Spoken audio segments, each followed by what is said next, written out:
Test. There we go.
Okay, so let's start typing here.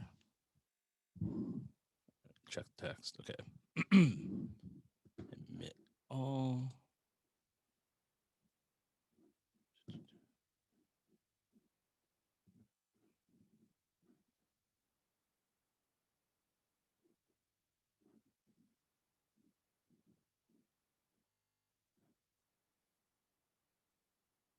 On mute. Hi, everybody. We'll just get started here in a few minutes, or we'll give it a couple minutes here before everybody arrives. So, Rogelio, Yes, how do I sound here? sound beautiful. Good. Okay, great. So I think we're set on my end. We got Craig joining us here as well. I saw Dave Ragland in there. That was cool. I haven't seen Dave in a while. Oh, and Mark Pattison too. God. Howdy, folks. How you doing? Hey Mark. Good to see you. Oh, looking for all you guys now too. Hey. Yeah. Hello. We're older now, unlike you. Not all these books behind me are baseball books. I got contacted by one of my roommates from MSU recently. And he sent me an email updating himself. And he says, "You look older." He said, "I'm older too." I was thinking, yeah, I thought that was obvious, but. All right. I'll wait a few All right, we got minutes. Chuck. Yeah. Hi, Gary. Hey, Chuck. Hello, Chuck. Hi. Morning, guys. I know several of you already. Hey, Francis. Francis. Morning. Francis Kinlaw. Yeah. Gary, I haven't seen you since Miami. Oh, yeah, well, I don't get out that much anymore. Yeah, I don't either. Who does? Actually, I got cabin fever now, I'll tell you. Getting cooped up for most of a year just really wears on you. Yeah. You're getting ready to get hit by a snowstorm, aren't you? I don't know. Yeah, It there's sort of no doesn't winter. matter. The snow comes down. We're on the 17th floor, right on the Detroit River, overlooking Windsor. And the snow comes down, and sort of like after a while, it's like you're in a cloud. And like I said, we're hardly going out. Once I realized that having the virus last spring wasn't going to give me immunity for that long, or at least might not, we just decided to stay in pretty much. So we did luck out and get vaccinated, our first shots earlier in the week, which is cool. But still, you know, we have to wait 3 more weeks for the second shot, and then another week past that, probably till we have immunity. And even then, you know, who knows what's going to be open in that. So are we ready to start? We're still waiting for Larry. You know what? Let's see. Looks like we're still waiting for Larry. I believe. All right, Let's see. let me see if I have an email from him. Okay. I got an email from him about 15 minutes ago, Okay. and I sent him the link to register. Yeah, my various book collection is to my right, so I don't have the astute books behind me. I have my cap collection though, so I'm collecting now. The only hat I need now is the Evan Triplet's Tigers affiliate hat, but they don't make them anymore. So if they make them again, I'll have the complete minor league collection. Oh, there's Larry. Oh, good. Yeah.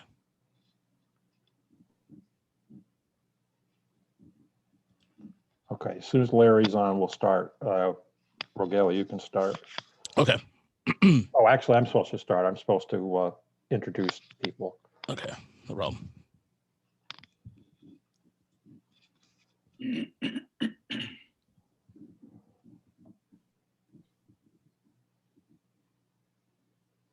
Oh, Jason Beck's logging in early. That's cool. Yep. So is Evan. Evan's already on as well. Oh, yeah, I saw Evan there.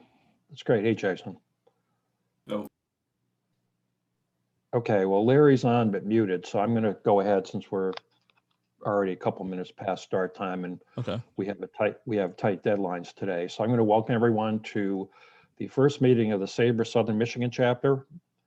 Even though you'll see a lot of SABR Detroit stuff on our emails and that, and maybe even on the agenda, we were recently merged at our request with the West Michigan Chapter. So we are now the Southern Michigan Chapter and the only chapter in Michigan since we absorbed the Don Lund Ann Arbor Chapter some years ago, and we've now merged with the Wally Pip West Michigan Chapter. We think this is going to be a good thing. Our new president is Nathan Bierma, who ran the Hank Greenberg Symposium online a few weeks ago. There'll be a short video about that coming up in between our panels. And Rogelio, who is SABR Virtual today, he's under an assumed name. He is the MC today, and he is our Director of Digital. And he's going to be the guy making sure a lot of cool things happen. So I'm going to turn it over to Rogelio here before we start the panel. Gary, thank you for the introduction and welcome everybody to the first meeting of 2021 for the Southern Michigan Chapter. And I'm Roger Castillo, and just wanted to welcome everybody and thanks again for participating in today's panel discussion. I look forward to talking some rebuild here, and there's quite a bit to get to this morning rather. And we love the questions, and so any reaction if you have any questions during the panel discussion, please let us know. There's a chat panel right there. And if you want to ask via the microphone, just raise your hand. There's a raise your hand feature there. and we can answer your questions. So, yeah, there's the Tigers' history in terms of just from a rebuild standpoint is quite fascinating, because you cover a gauntlet of when the draft started becoming more prevalent, and how critical that was for the Tigers' the 1984 World Series, and how pivotal it is to the team now. So there's going to be a lot of correlations between that, how Detroit has done in the international free agent market too, in terms of signing international players. What comes to mind right now is Gregory Soto, the left-hander who is throwing some major heat. You might know another one, Suarez, who's playing for the Reds. One of the strangest trades of all time, but I digress. But there's so much to a rebuild, and there's a lot of moving parts within. So we're going to be covering all the GMs, and since the 70s that have done this job. It's a tedious job. It's a job that it's for fans. Fans always want to talk about, well, what about the prospects? And there's so much prospect talk right now. Recently, the Tigers have Spencer Torkelson being one of the best prospects out there. And you also have Tarek Skubal, Casey Mize. The future is here, and that gives a lot of optimism to the Tiger fans. And if social media existed in the 70s, I'm sure the same would probably be existing for the likes of a 19-year-old, two 19-year-olds and a 20-year-old, and Lou Whitaker and Alan Trammell, and the same with Jack Morris as well.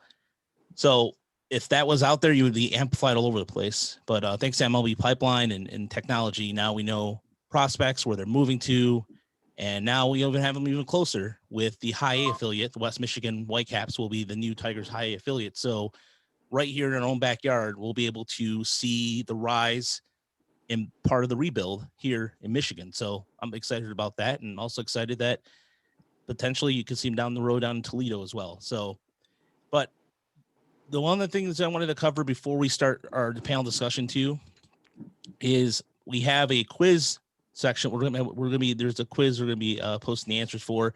So some fun questions, some really doozers too as well.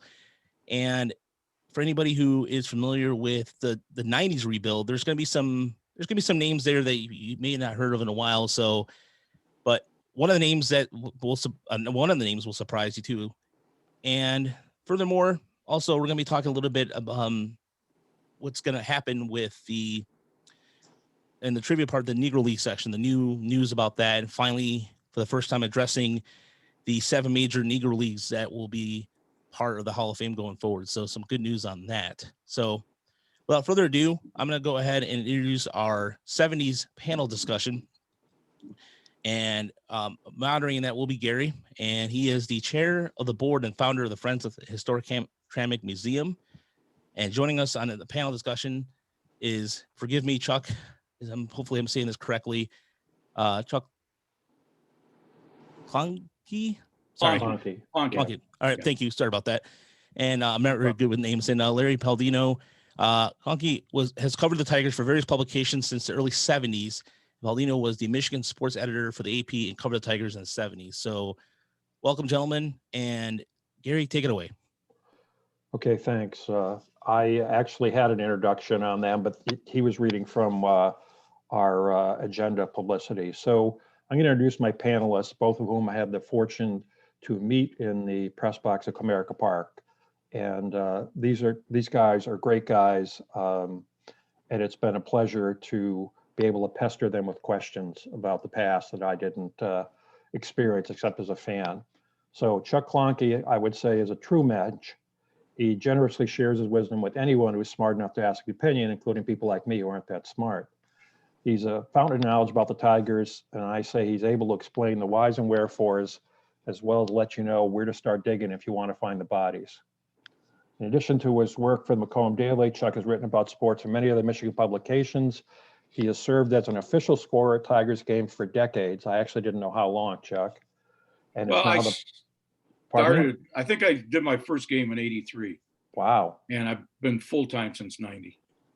That's like a century. Seems like yesterday.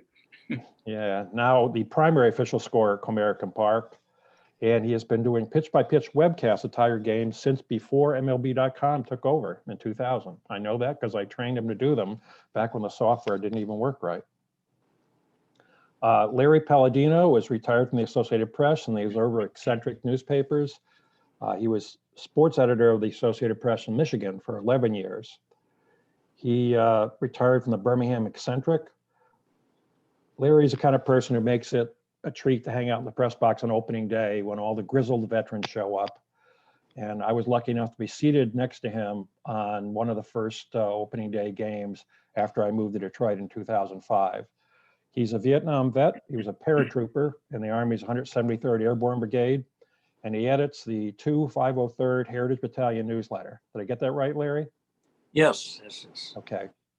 I tried to find out. I was pretty sure it was the 2503rd, not the second 503rd, but I couldn't figure it out for sure. So It's the second anyway. Battalion 503rd. Yeah. And I So don't anyway, edit the newsletter. I just kind of forward it if there's something of interest that I think to my friends. Oh, okay. Well, I get it from you, so I'm going to give you the credit. Anyway, Chuck or Larry, do you want to say anything about yourselves to start before we start? Go ahead, Chuck. Well, Gary's introduction made me sound a lot smarter than I really am. But no, I've followed the Tigers since '56. That was the first year that I really started following baseball.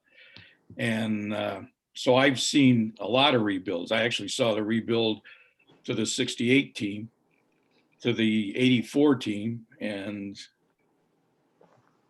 I don't know if it was really I guess it was kind of a rebuild, but it was a different kind of a rebuild when they finally made the World Series again in '06. But because that was a lot of more really free agent signings and trades than bringing players up from the farm system. I guess then they used the farm system to get the players like Cabrera for one, but then signing the free agents like Rodriguez and Ordonez and a few others. But Verlander was part of the farm system and that, but Scherzer came in a trade and that. So anyway, yeah, I've lived through some rebuilds, saw some really bad games during the rebuilds, but then saw some pretty decent baseball once the rebuilds became effective and that. So anyway, I've seen a lot of baseball. I guess that's one thing that I've got going for me. So go ahead, Larry. Well, I kind of grew up in the 50s and played a lot of sandlot ball and enjoyed the Tigers. I never even thought that they were in a rebuild. I mean, they could be in last place, and I just liked following them. If they were bad, I didn't even bother me, I'd like certain players sometimes just because of their name. I like Paul Foytak. I thought that was a cool name, and then he just died the other day, by the way. Yeah. And so I followed baseball, played baseball, and then when I got out of the Army, when I started at the AP in 1967, it was only within the first year that I became the sports editor at the Michigan AP, sort of by accident, because I went in the boss's office and I asked if I could become Bill Hall's backup for sports, because he didn't have, and they finally found a sucker to alphabetize high school football scores on Friday nights. So then that was in September of '68. And a week later, Bill Hall's turned in his resignation to go to the Detroit News. So that happened to be 2 weeks before the '68 World Series. So suddenly I'm covering the World Series. My first game that I ever covered was Denny McClain's 30th victory. And then 2 weeks later, I was in St. Louis covering the World Series. And from then, I was doing that for 11 years. Well, So that's incredibly lucky, although I'm sure being good had a lot to do with it. So I'm going to start. The panel topic for us is how the Tigers rebuilt the legendary 68 team that also won the AL East title in 72, excuse me, and collapsed in the August heat in 73. My first question is it fair to say the Tigers actually underwent two rebuilds in the 1970s? The first one, which immediately collapsed in the embarrassing 1975 season, and the second one, which ever so slowly was built into the 84 juggernaut. That's the way I viewed it back then, but back then I was a student. I wasn't a member of the media, and I was only reading the free press, probably. I wasn't reading a wide diversity of coverage. So was it one rebuild or two? I think it was really one rebuild because the 72 team was basically the 68 team. They were, the nucleus of that team was still there. Yeah, it was. Freehand, Lolich, McAuliffe, Norm Cash, and the outfield, Kaline, Northrup, Horton, they were all there at that time. And they were kind of on their last legs. And then they got old fast, and there were some trades and guys were released and that's when the rebuild actually started. I think 74 or 75. I'd have to check for sure. But one of those years they lost 102 games, which was the most in history at the time. 75, yeah. Yeah, 75 it was. But anyway, I didn't really consider it a rebuild in 72. I think it was just a continuation of the rebuild to the 68 team, and those guys, playing basically on their the last hurrah for them. Well, you remember it, Larry?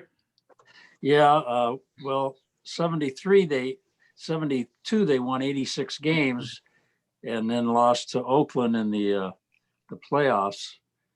And the next year, Billy Martin was the manager, and they still won 85 games, but they were 12 games behind. And, I guess the management kind of got fed up with Billy Martin and a few things involving him. And I think Joe Schultz finished out the season. Yeah.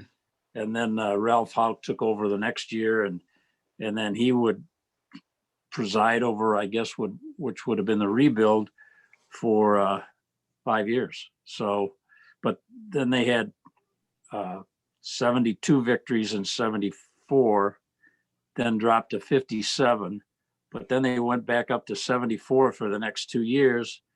And then in 78 and 79, they were back at 85, 80, 86, 85. So they were steadily improving. And then finally in 79, that's when Les Moss came in, a veteran from the Tiger organization. And I think he was the manager for 11 days. And then they had the opportunity to get Sparky Anderson.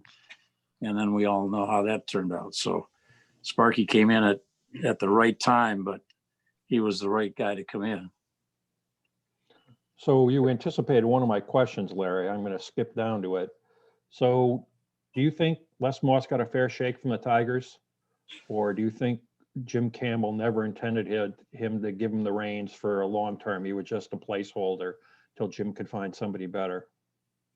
Well, I think he was a placeholder, but he was really an affable guy. I mean, he didn't care in the least. I mean, a few of the players expressed dismay that he got the boot right away, but Les didn't seem to mind. I got a picture in my office of Les and Sparky. The picture I got is Les shaking hands with Ralph Houk because he replaced Ralph Houk. But I didn't see that there was any animosity there at all. Although I didn't particularly follow Les Moss's career after that, but I think he was a good organizational kind of man. Yeah, I don't think he ever said a bad word about the Tigers or about Jim Campbell or anything. So So it was pretty unusual. Chuck, do you have a comment? Well, I think, I mean, my impression of it, and I don't know for sure, just my thoughts, is that they intended him to be, Campbell intended him to be the manager because he had worked with many of these young players coming up from the minor leagues and that, and knew them and everything. But then when Sparky became available, that kind of changed everything. And I mean, we'll never know whether they would have achieved the same success under Les Moss that they did under Sparky. I mean, that's conjecture and that, and you know, but hiring Sparky turned out to be the right move. But I don't think that was intended when Les Moss was hired, because I think Sparky hadn't been fired by the Reds yet at that time when Les Moss was hired. No, So, I think he was out as a manager, but he was not making himself available, I believe. Wasn't that right? Yeah. He was not taking interviews and said he wasn't interested. And then my recollection is from the stories are written years later that the Tigers found out he might change his mind, and Jim moved really aggressively, really fast to lock him up before anyone else could talk to him, which is why it was such a sudden thing with Les Moss. Mm-hmm. Well, you know, I agree hiring Sparky was the right move, although I will say if Mayo Smith could manage you to a world championship, probably Les Moss could have, given all the talent they had. So then the question related to the 70s rebuilds is, did Ralph Houck do what he was brought in to do? I always thought of Ralph Houck as having failed in the rebuild because he left and it still took another 6 years before they won. And 5 years before they were even a contender, really, after Houck left. So I always felt that Houck, I'm distracted by Mark sending a note about Les Moss, so maybe we'll have more about Les Moss here. I always felt that Houck didn't move them forward to where they were supposed to be, given how long he was there, and given that it took 5 years after he left for them to even return to contention.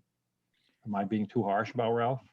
Well, I think Houck was the right kind of manager for a young team. He worked well with young players. Now, whether he was a great manager or not, I don't know, because the Yankee teams that he won all the World Series with, they were great teams anyway. So, you know, it's hard to say what, just, you know, I wouldn't say that he didn't do the job. I think he did the job that that he was hired for. I know Campbell didn't want, he'd had enough of managers like Billy Martin. I mean, he fired Martin when Martin ordered his pitchers to throw spitballs. And Campbell was the kind of a guy that was, he was pretty straight-laced guy. And Houck was kind of the perfect manager for him at the time. And I think he probably knew that there were some lean years ahead, and you know, Houck could work through them and that. And they were starting to improve a little bit under him his last couple of years. So, you know, I don't know if he was, you know, a bad choice or not, but I think he served the purpose that Campbell wanted him to do. Well, you know, when they won 74 games in 77 and they finished in 4th place, and then in 78, his last year, they won 86 games and they were 13 games closer to first, but they finished in 5th place. So, you know, 5 years is almost about it for most managers. I don't, just about every team, there's not too many teams that have managers that last any more than 5 years. Uh, I had a few run-ins with Houck when he was with the Yankees. So he was kind of a gruff guy in a way. He was ex-Marine, but he Ex-Army. was real straight with you. He was Army, Larry. Oh, Army? He served in France and the Army in World War II. Okay. I think he was an armored infantry battalion, I believe. Okay. Uh, All I know is that once he threatened, when I asked him a question about Sparky Lyle and putting him in a certain situation, the guys in the Tiger press box from New York were saying, oh, he put Sparky in just to give him the record. And it was a game that Sparky didn't really need to go in, but he blew it. And so I said, well, the New York writers are saying such and such. And he said, I can't repeat what he said, but it included, I should pick you up and throw you in the locker. and I, that wasn't my question, but I was the only one who asked it because the New York guys didn't want to ask that question. They knew how he was going to react. Yeah. Yeah. So one of the things I noticed when I was reviewing the 70s to refresh my memory is that Bill LaJoie took over as scouting director in 74. So it's not coincidental, I think, that we had this string of really productive drafts in the mid to late 70s. So who is the most responsible for the Tigers, the incredible production of their farm system in the 70s? Is there anyone besides LaJoie who would have been scouting these guys? Or I think it was definitely LaJoie. I don't think he gets the credit that he deserves for signing these and drafting these players that that turned out to be the nucleus of the '84 team. And I often wonder what would have happened with those players if the playoffs had been expanded like they are now. Back then it was just you had the 2 division winners and that. But now there's was it 8 teams in the playoffs or something? I lose track because they change it every year. But yeah, soon we're going to be the NHL. Yeah. Or the NFL is becoming that too. But anyway, I just wonder how many, if they would have won more championships or gone to more World Series if the playoffs had been expanded like they are now. But I guess I'm getting off the track here. No, I think LaJoie was very responsible for putting that team together. And we never really know much about scouts, who the scouts are in organizations. I mean, they used to have like Ed Catalinas was considered a super scout. He signed Alec A-line. You hardly hear about anybody anymore because they use all these scouting combines and things to analyze people. And so there's no like one big star scout anymore. But back then, they probably just had a couple individuals who really did the bulk of the work. Yeah, I believe LaJoie replaced or succeeded Catalinas as scouting director, relevant to your point. Chuck, how much time do we have with you? Another till 10-2, is that right? Yeah. Then I've got another Zoom with the official scorers group. Right. Okay. So I'm going to want to pause in about 15 minutes to give people a chance to ask questions directly of Chuck. In the meantime, I'm looking to see if I want to flog the 70s rebuild, the mid 70s more. I want to move on to the late 70s. Well, here's a question I want to ask. Do the Tigers have a drug problem in the mid to late 70s? I mean, we've all read about Ron LaFleur, and he's talked about it pretty frankly in his retirement, at least recently. And there was a very controversial trade of Jason Thompson, who was at one point thought of as a pillar of the Tigers' future team. And Sparky Anderson made that famous quote about milkshake drinkers, and how he wasn't going to put up with any milkshake drinkers. Was there more to it than met the eye, or were LaFleur and Thompson the only problems? Well, I know in the early '80s, Enos Cabell, who they traded for, he he had a drug problem, and that it's hard to say. I've heard it about Rick Leach and that, but that was more going into the early '80s, I think, than the '70s. I think the early '80s is when all this started with a lot of the other major league teams too. And Yeah, MLB had a huge coke problem in the early to mid '80s, right? Yeah. I mean, really big. But I hadn't thought of it that way up until, again, I was reviewing the record here, and all of a sudden it occurred to me, I wonder if there was more than hit the newspapers with LaFleur and with Thompson's trades, which you could read between the lines, even with the coverage back then, of what was going on. Larry, do you have any ideas about that, thoughts about that? I don't know. I was so naive. I didn't believe athletes were on drugs back then. I just, that just kind of went right over my head. I just looked at them as athletes or prospects, and I never really noticed. And I didn't notice anything funny when I was interviewing people. Well, maybe after the games, maybe they weren't, you couldn't tell whether they were on anything, but I probably wouldn't have known if they were. yeah, I'm the same way. I probably wouldn't have either. I always thought the reason they got rid of Thompson was he was such a laid back kind of guy, and that, from California and everything.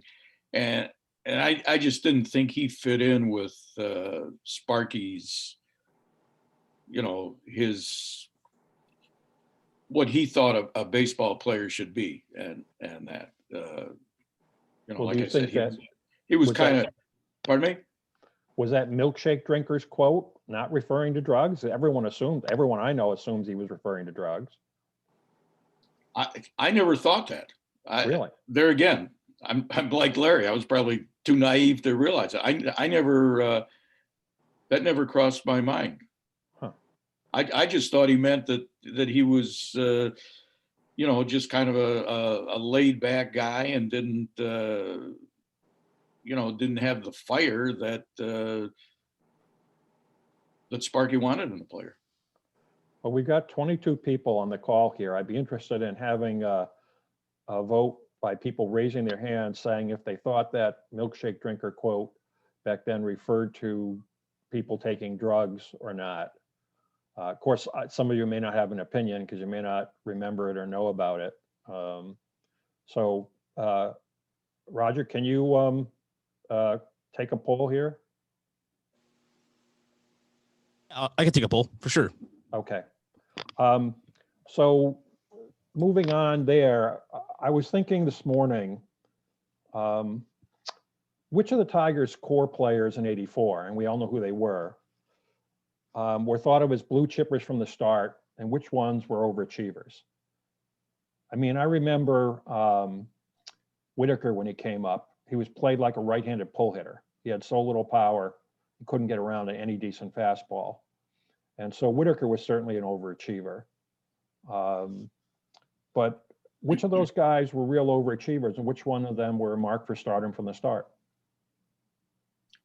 I think Gibson was probably the one that was marked for stardom from the start more than anybody else. I mean, he's was on the cover of Sports Illustrated his rookie year and that. And I think it really took him longer to develop than it did the other ones. Parrish was another one, I think, who was expected to be, a superstar, and that probably more so than Trammell and Whitaker, who turned out to be really the best of the bunch, I think. Okay, anybody? Okay, so we got our poll going here. Anybody else have opinions on which ones? I thought Morris, I remember seeing Morris, it was his second or third start at Tiger Stadium, and he just was electrifying. People were like, oh my God, this guy is so good. And I think that, of course, back then, people didn't really know much about the people in the minors until they came up and the newspapers started talking about their background. But I just remember Morris as really wowing the fans. And of course, Steve Kemp was well heralded, and Steve wasn't around for the '84 team because he had the audacity to go to arbitration and win. But he got the Tigers' Chet Lemon, who certainly was a key element in that team. In fact, while it didn't look so at the time, that was a hell of a trade for Detroit because Kemp deteriorated really quickly, whereas Lemon was exactly what they thought he was. You know? So, now let's see here. So on the, again, the late 70s, early 80s Tigers, should they have contended earlier? Sparky said he was going to win a world championship in 5 years, took him 5.5. Who's counting? But could they have won earlier? They had that flirtation in '81 in the bastardized split season, which Bowie Kuhn crafted, the insane thing that didn't give teams that won the first half an incentive to play hard in the second half of the year, and created the first division series ad hoc. But other than that, it was '83 before they contended, and in '83 they weren't, really close, although they were a worthy second to the ultimate world champion Orioles. But should they have contended earlier? I remember being disappointed in the early '80s. I remember having a conversation with Bill James about the Tigers it was either '82 or early '83, about how the Tigers are going to do and whether Sparky was underachieving as manager there. I think they might have reached their peak earlier. I think a lot of people forget if Fidrich hadn't been hurt, he would have been part of that '84 team, or the early '80s teams, because in '84 I think he would have only been 29 years old. So had he not been hurt and been a part of that, they probably would have contended a little bit earlier even. Of course, Fidrich came out of the blue too, so it wasn't like they were counting on him like they were counting on Morris and Petrie, and that Fidrich was a complete surprise. Right, but still, he did in '76 when he had that brilliant, great year. Yeah, absolutely brilliant. And if he hadn't had the knee problem, the arm that led to the arm trouble, and even if they had the medical science that they do now, right, he would have probably been part of that team. Yeah, I mean, he was amazing, and it's amazing to this day how not just Detroiters and not just Tigers fans recognize his name. Yeah, I mean, you have to be old enough, but still. I remember going to see a Monday night game back when they had Monday Night Baseball, if you can remember that, with a bus trip from the Capitol in Lansing where I worked. And the crowd there, you would have thought it was a game to clinch the pennant, and that you had a superstar like Mickey Mantle and superstars like Mickey Mantle and Al Kaline on the team. I mean, or Hal Newhouser in his prime or something. It was just astonishing what the excitement was.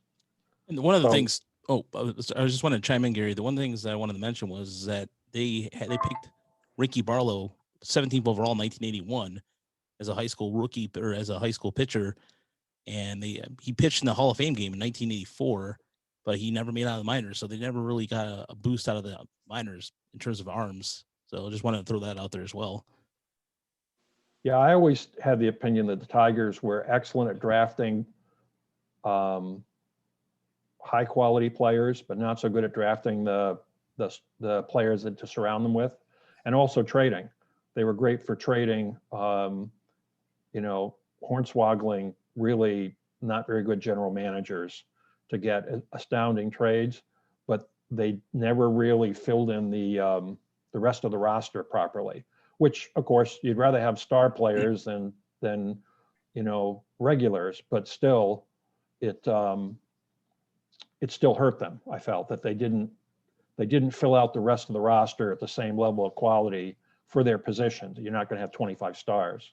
Well, like a guy who didn't pan out, who would have been right about the right age at that time, but was Pat Underwood. He was their number 1 draft pick, and he sort of was a flop as a starter.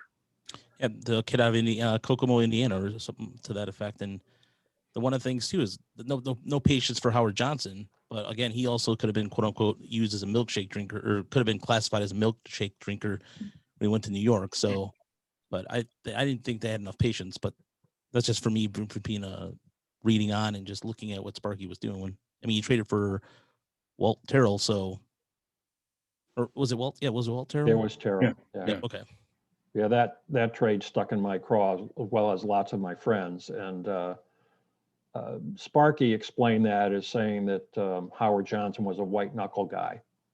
That you would look down the bench and the game was, late and close or a tense situation. Johnson was a white knuckle kind of guy that you couldn't trust to deliver in the clutch. And that was his expressed reason for dumping him, because they got a lot of criticism for that trade. A lot, especially since they had problems at third base for years. So I'm going to ask people to, if you have any questions for Chuck, because he's going to be leaving us to go to an official scores meeting, to which he did not invite us to, by the way. We were not invited. But he's got an official scores meeting coming up here at noon. And he has to deliver a eulogy for one of Detroit's official scorers who passed recently. So anyone have questions for Chuck, go ahead. And then after Chuck leaves, Larry and I will bring it home. Chuck, this is Thomas Babluski from Toledo.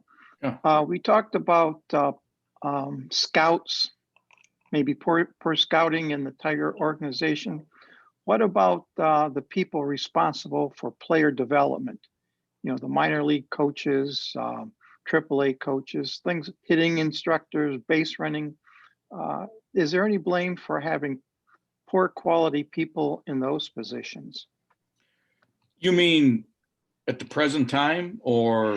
No, back when we're talking about the restructuring in the 70s and even in the 80s, or any other time period you want to comment on. Well, there was a period in the 90s, early 90s, well, pretty much throughout the 90s, where player development was kind of put in the background, and that they didn't they had a lot of budget restraints, and they didn't want to pay for good minor league instruction and the scouting in that. And that's, I think, what led to the lean years in pretty much throughout the 90s, and that the de-emphasis on player development during that time. Yeah, it was clear from Bill LaJoie's comments that he was very much interested in managing the major leaguers, but he didn't have any patience for player development. I think he was a great scout and scouting director and a good general manager in terms of trading and managing a major league roster, but he didn't care a fig for minor league development. There was one time in the late 80s where the Tigers, I think, and the Brewers were the only teams who didn't have both a pitching coach and a hitting coach at every level in the minors. And when he was asked about it, he said that they didn't need to have coaches at the lower levels to wipe the kids' noses. If they made it, to the majors, or they would be given the instruction, which even at the time struck me as like incredibly upside down, idiotic. But to be fair, he also complained a lot about not having the budgets to sign top level draftees, that the Tigers drafts in the late 80s were crippled by Monahan not giving the budget to sign the best players. So they had to draft for affordability. And as most of us probably remember, the Tigers had a long string of basically no contributions from their first round picks under the last Monahan years. Correct me if I'm wrong too, Gary, but the John Smoltz trade resulted in the fact that he did ask, his father went to the team and John and his father went to the team and asked for a raise or to get it when they signed him. And that kind of caused a riff from what I was researching that before. I'd be interested in hearing Chuck's and Larry's take on it. My understanding, I lived in Lansing actually, and was only a couple miles from where Smoltz went to high school. So it was a big deal then. It was a big deal in our community. My understanding was it was pretty much what it appeared to be. The Tigers were desperate to win now, and Smoltz had a poor year that year in Glen Falls. And I don't think they gave up on him, but they didn't see him as blossoming into a regular frontline pitcher right away. And it was, over the hill gang thing. Well, I think that anytime, and you've seen teams maybe until the last few years where I think there's kind of been a little bit of a shift to teams hanging on to their prospects. But I think you would trade a prospect, and nobody knew at the time that Smoltz was going to become John Smoltz. But Doyle Alexander was, I'm thinking of Doyle Alexander and Daryl Patterson at the same time. They wouldn't have won in '87 without him. Right. And, I think you would make that trade-off if you knew you were going to, or had a pretty good idea that you were going to at least win a division and that with somebody, you'd make that trade. Oh, I agree. Alexander went 9-0, right? And they won his 2 other starts. So in his 11 starts, they went 11-0. Mm-hmm. And that team was going to collapse regardless of whether they traded Smoltz or not, and regardless of whether they thought he was going to be a future star. That team was going to collapse, and they knew it. We've got only a couple minutes, so Mark, you have a question for Chuck? I do. I wondered if you just got thrown into the lion's den when it came to scoring, or whether you were able to learn at the feet of Adam Sarnacki and Ed Browalski. Well, I kind of got thrown into it, but I also was able to learn from Ed, because I used to sit by, when I was covering for the Macomb Daily, I'd sit by Ed lots of times and that. So then I remember it like it was yesterday. One Friday morning, I got a call from Dan Ewald, who was the PR director at the time. And he said, "Ed's in the hospital. Can you score tonight?" And that was it. I mean, that was all the preparation I had. I mean, I knew what the job involved from listening to Ed and that, and I think perhaps he was kind of grooming me to maybe someday take over for him and that. But I mean, it was something that came kind of out of the blue and that, and I got the call, and that was it. I mean, I said, yeah, I'll try, and I think I made it through without too many problems that night, and I did some games off and on until 1990 when I kind of started doing it full time. So as far as taking tests or a lot of preparation goes, I didn't have any of that. Just kind of listening to Ed. The Associated Press had a rule against any of their AP sports people becoming official scorers, so that's why I couldn't do that. Well, it was the same way with the Detroit papers. That's why I probably would have been way down on the list had the wire services and the news and free press writers been able to score. But I think he probably went down the list, and I'm talking about Dan Ewald, went down the list and said, "Hey, let's try him. He might he might be able to say yes." So, We got 1 minute before Chuck leaves. We got a question through the chat from Stan. He wants to know what's the toughest decision to make as an official scorer. it's one that we talked about yesterday on our Zoom meeting. The two-part play, which a fielder makes a great play to get to a ball and has time to get up, set himself, and airmails the throw. It's a play that took more than ordinary effort, but yet if he had time to make the throw, you're supposed to look at it as a two-part play. And that, to me, that's the toughest one. Well, okay, I thank you, Chuck, for sitting in with us and giving hell at the official scorers meeting. And Thank you for inviting me, and I enjoyed this. And if it ever comes up again, I'll be glad to help.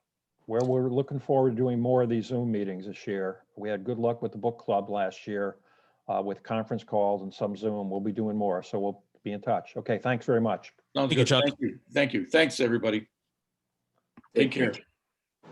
Okay, so Larry, now that you're the only guy there, I'm going to put you on the spot. Tell us about Jim Campbell. Probably most of the people in this meeting remember Campbell reasonably well. I'm not seeing a lot of people in the video here without gray hair. But what was Campbell like in terms of how he treated the media privately? Publicly, of course, he had this image as a really gruff, don't give a shit guy. Was there any difference to the way he was when he wasn't being quoted or the camera wasn't on him? Well, he was, very conservative, like Chuck was saying, and he never would light up. I'd ask him questions, he'd give me answers, but I think he was always a little leery of the press, and but he was pretty much straightforward. He was somewhat anti-union.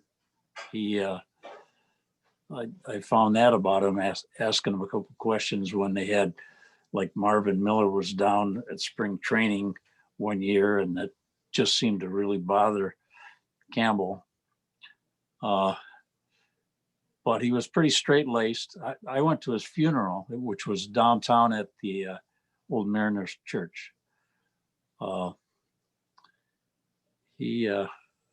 thought he died a little younger than he should have.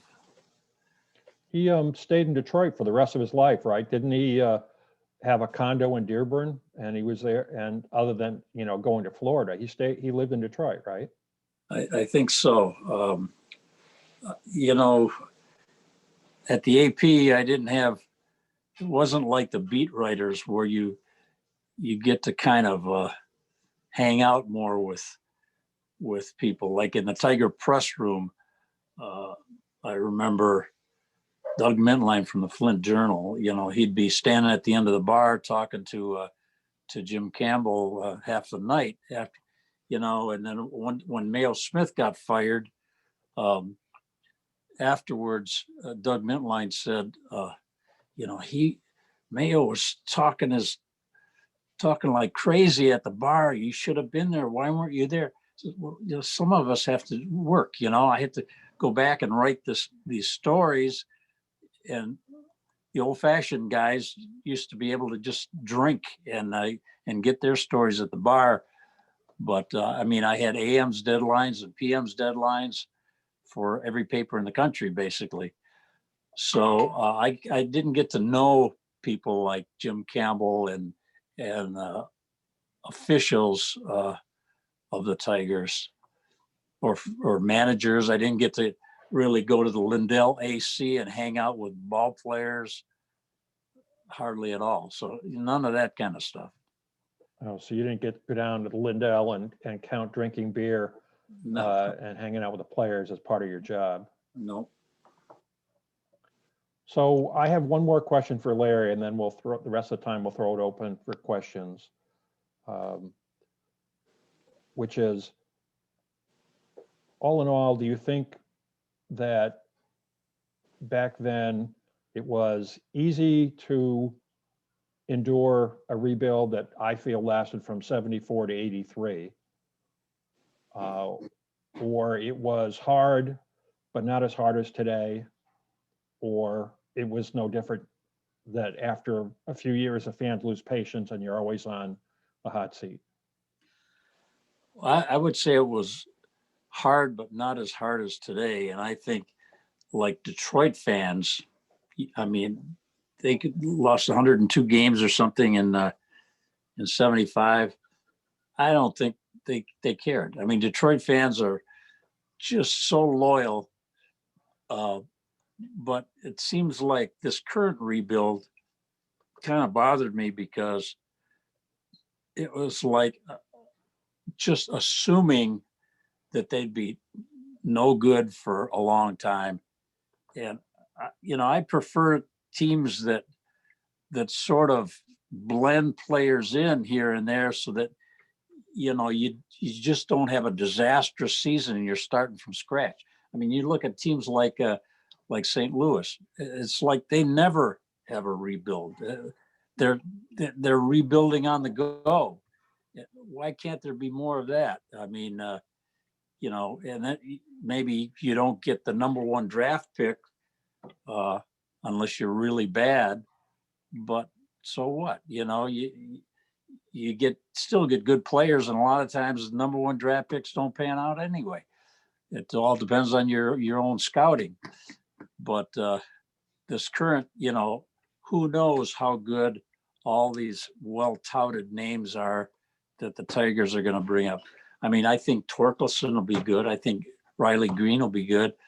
But I'm a little leery about all these pitchers because you hear about them and then they're gone already.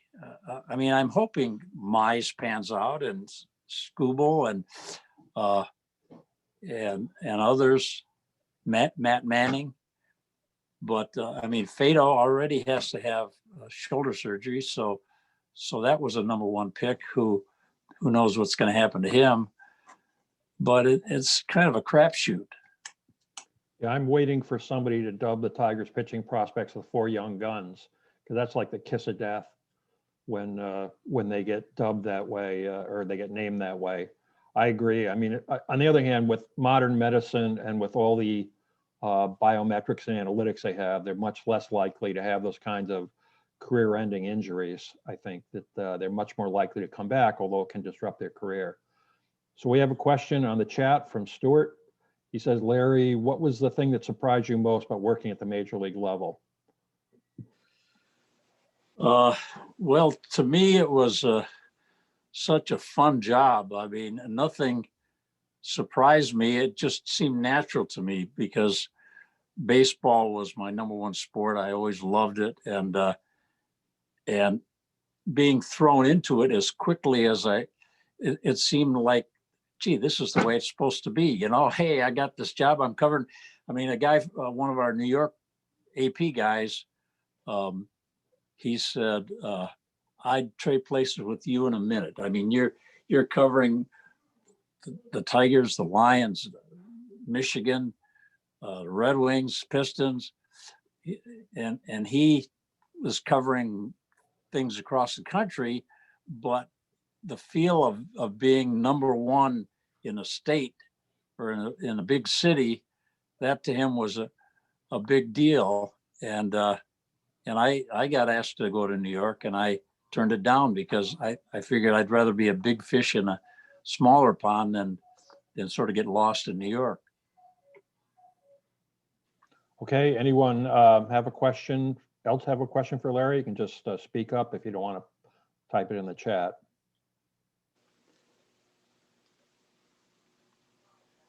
No questions? We're trying to debate. The question that came in there was, were the Tigers the most winningest team in the 80s and the most lost in the 1990s? And I believe they were I'm double checking on Baseball Reference right now to confirm if the Tigers were the winningest team in the 80s. I thought they were. I've heard that before. That's a good point. I didn't think about contrasting the long drought in the 70s and early 80s with the long drought in the 90s, because I know that was controversial. Thank you, Brandon. Brandon answered the question. So, okay, there we go. Because the Tigers' bad year, 1989. Thank you, Brandon. Okay. So, questions? None? We've settled the fate of the 1970s and early 80s Tigers. We got one more question in there. Okay. I see it now. Right. We got new messages here. Oh, Larry, who was your favorite player and your least favorite player to interview? Well, my favorite player was Aurelio Rodriguez, because he was just a great guy. And he's just such a super defensive player. I mean, I've never seen a better third baseman. He was at least as good as Brooks Robinson defensively. And he was just an easy guy to talk to. When he was with the California Angels, I got a memo saying a Mexican AP says that if Aurelio Rodriguez gets a home run against the Tigers in this upcoming game, it'll set a record for Mexican players. I think it was 20 home runs. And so sure enough, he hit the home run. And at the time, he didn't speak English. So I go to interview him, and I didn't know that. And the guy sitting next to him in the clubhouse was Mike Epstein, the catcher. And he said, just ask me the questions. I'll ask him because I speak Spanish. He used to work in a cannery in San Francisco, and he learned Spanish just by working there. So he would relay my questions to Aurelio, and I got a really good story. But as far as the worst players, I couldn't stand Kirk Gibson. I mean, he was always just jump down your throat. You'd ask him the simplest, basic question, and he seemed to get upset. So he was really high strung. Another one who was also a Michigan State guy was Mike Marshall, pitcher. Tom Seaver wasn't too pleasant when I interviewed him once. There were always a handful. People talked about Al Kaline being a little aloof, which he was, but he was never rude. He just was, I think he didn't have a college education or anything. And I think he was a little intimidated sometimes. He didn't feel like he could speak well, but, and Jack Morris, most of the time interviewing Jack Morris, it was after I was at the AP. So I didn't have all those run-ins that other reporters had. So I can't really comment on Morris.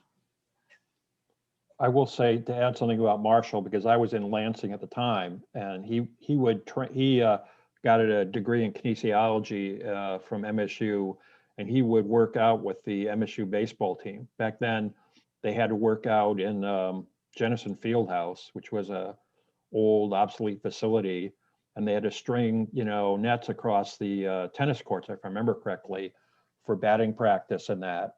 And Marshall one time got in a fist fight with one of the MSU college ball players over something, which is just insane. A major leaguer getting in a fist fight with some some guy who had no future as a baseball player, probably. I don't think it was even one of the stars, and MSU wasn't even a good baseball school.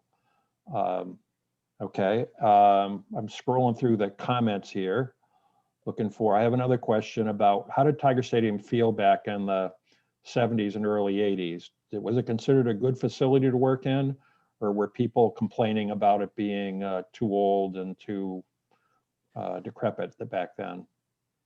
No, it was the aura of being in this old stadium. I think people liked the fact that it was old and dilapidated. I mean, if you sat behind a pole, well, you just didn't see what was happening right in front of the pole, but I don't think you minded. It just felt really cool to walk into that, like after everybody was gone and that stadium was empty, and just to walk around there, knowing that all these great players from 100 years ago you were playing in the same place. There was one time where the stadium, the press box burned, and we could see the fire from our AP office, and we called the fire department, and I ran out of the office, got in my car, drove to Tiger Stadium. Smoke's coming out. I got there before the fire department. Fire department comes. They didn't know how to get to the press box because you couldn't there was one elevator. So you had to take this catwalk. I had to show them how to take the catwalk up to the press box. And, they put out the fire, but I don't know how much of it burned, but I have an old telephone receiver from the phone booth that used to be in the hallway of the press box, all melted. And that's one of my souvenirs. But, that's one of the things. Another thing I remember is in the press room up in the press box, they had an old locker that had all these old coats. So in the wintertime, of course, they didn't have glass up there. In the wintertime, you sat in a cold press box, and reporters from out of town who weren't dressed warm enough, they just go get one of these old coats that belonged to these writers from the 30s. One had ink all dripped down the side, and they'd wear it up in the press box. And then guys would, foul balls would go into where the football press box was, and reporters would run down there to get these foul balls because there's nobody there to retrieve them. But when you were sitting right directly behind home plate, like I was, and I had a teletype operator with me, I used to dictate the play-by-play. Every single play was dictated and it went on the teletype.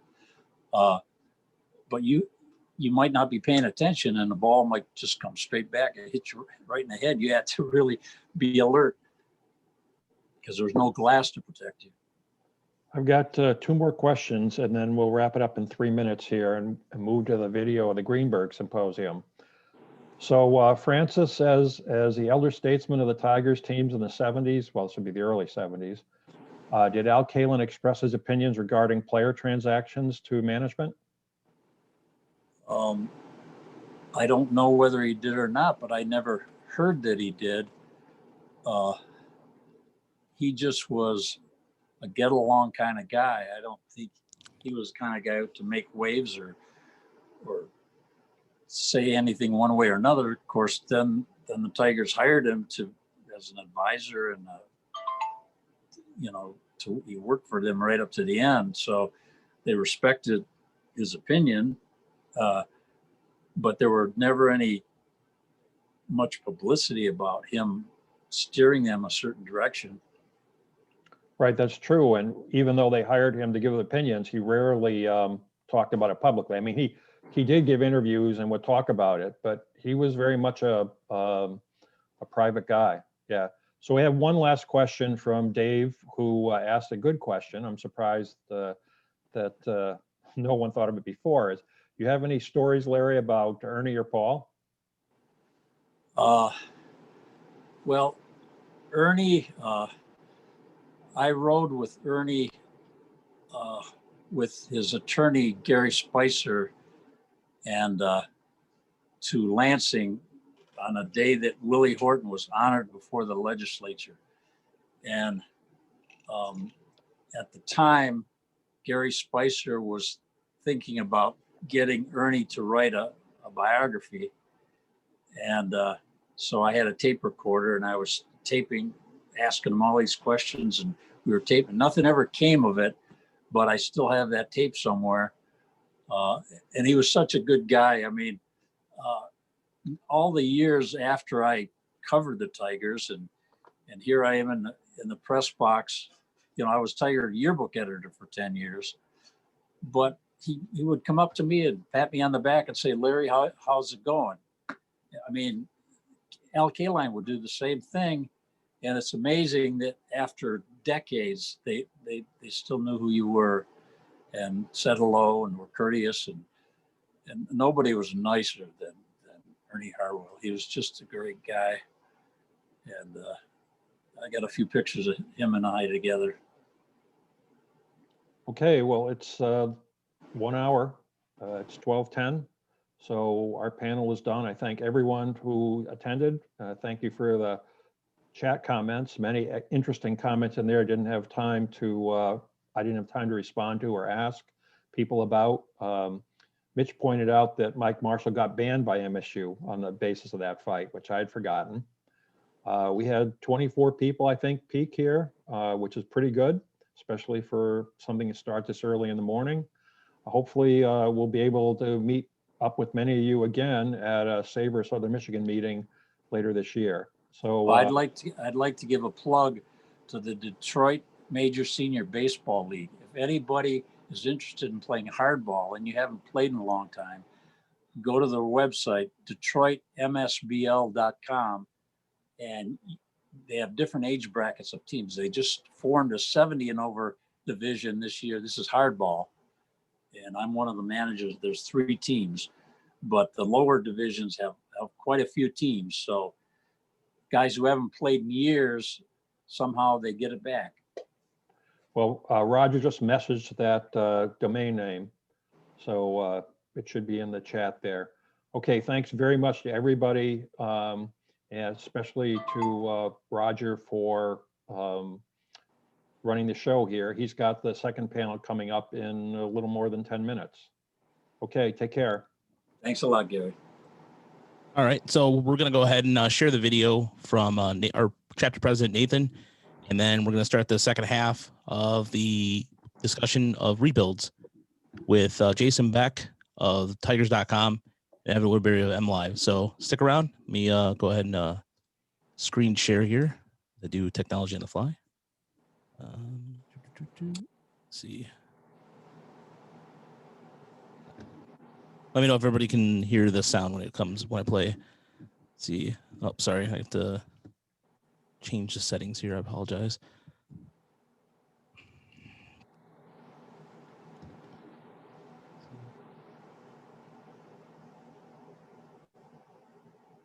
Can everybody see the screen yet or no? Or you still see me? No, we still got you. Okay. Let's see. Why is this not? Let's see. Screen share. By the way, I should thank Larry and Chuck especially for being so generous with their time and with their experience.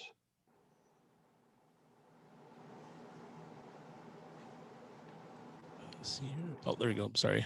There's privacy settings here. Darn Apple.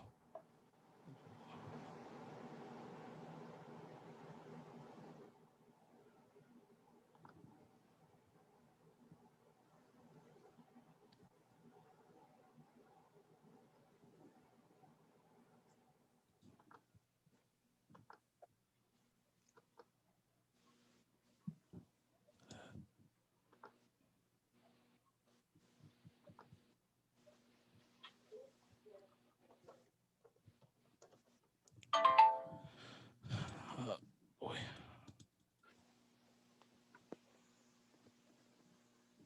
All right, I get to sign back in. I'll be right back. Hang on 1 second, folks. Roger, if we're having trouble here, we could this can be viewed on the web, right? Right. Yeah, I can send the link in there. So why don't we do that? Why don't you post it on the chapter website? People can go watch it after the meeting or any time. Okay.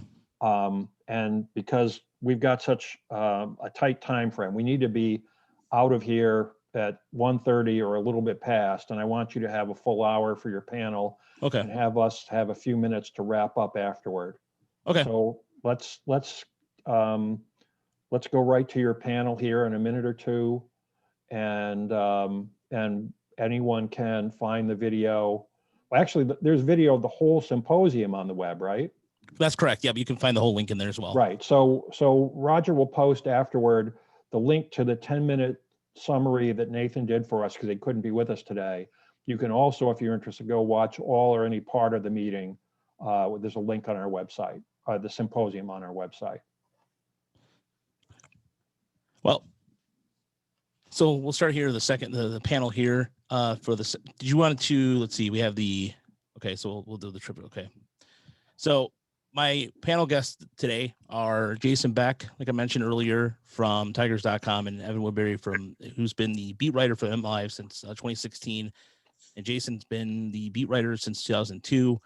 So I'm going to put Jason and Evan on the spot to ask them I know that Jason is a Xavier basketball fan. Evan, is there something that you want to share with the audience that may not know, like some cool factoid you would like to share?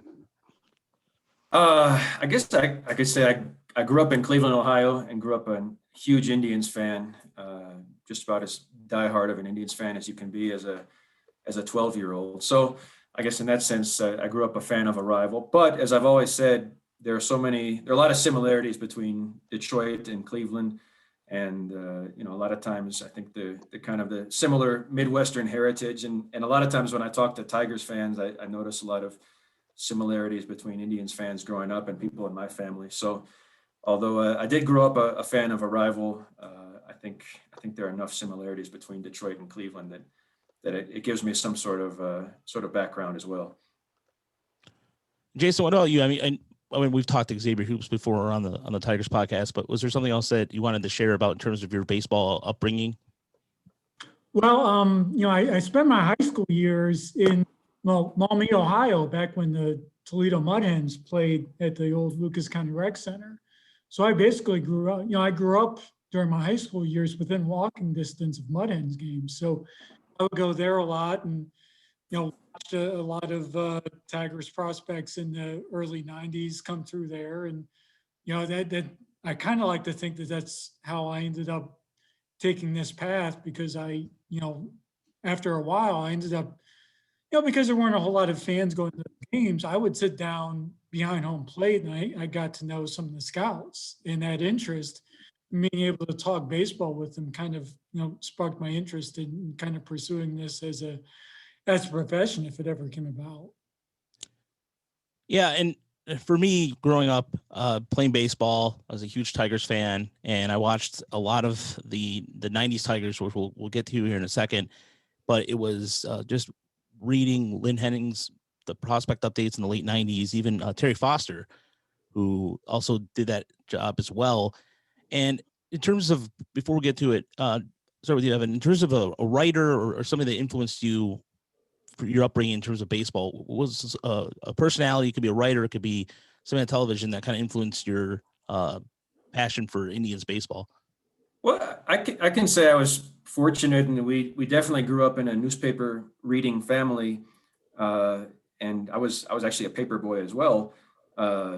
So this sounds very quaint and extremely antiquated nowadays, but we would get a morning paper, and then we subscribed to an afternoon paper solely so we could get the West Coast box scores and scores that you wouldn't get in the morning paper. And that seems so ridiculous now in the internet age, but that was really, if the Indians were playing in Los Angeles or in Anaheim, you didn't find out the score until the next day if you didn't get the afternoon paper, or until you turned on the radio or something like that. So I think I grew up following all the reporters that covered the Indians and that covered sports in general, reading the Plain Deal every day.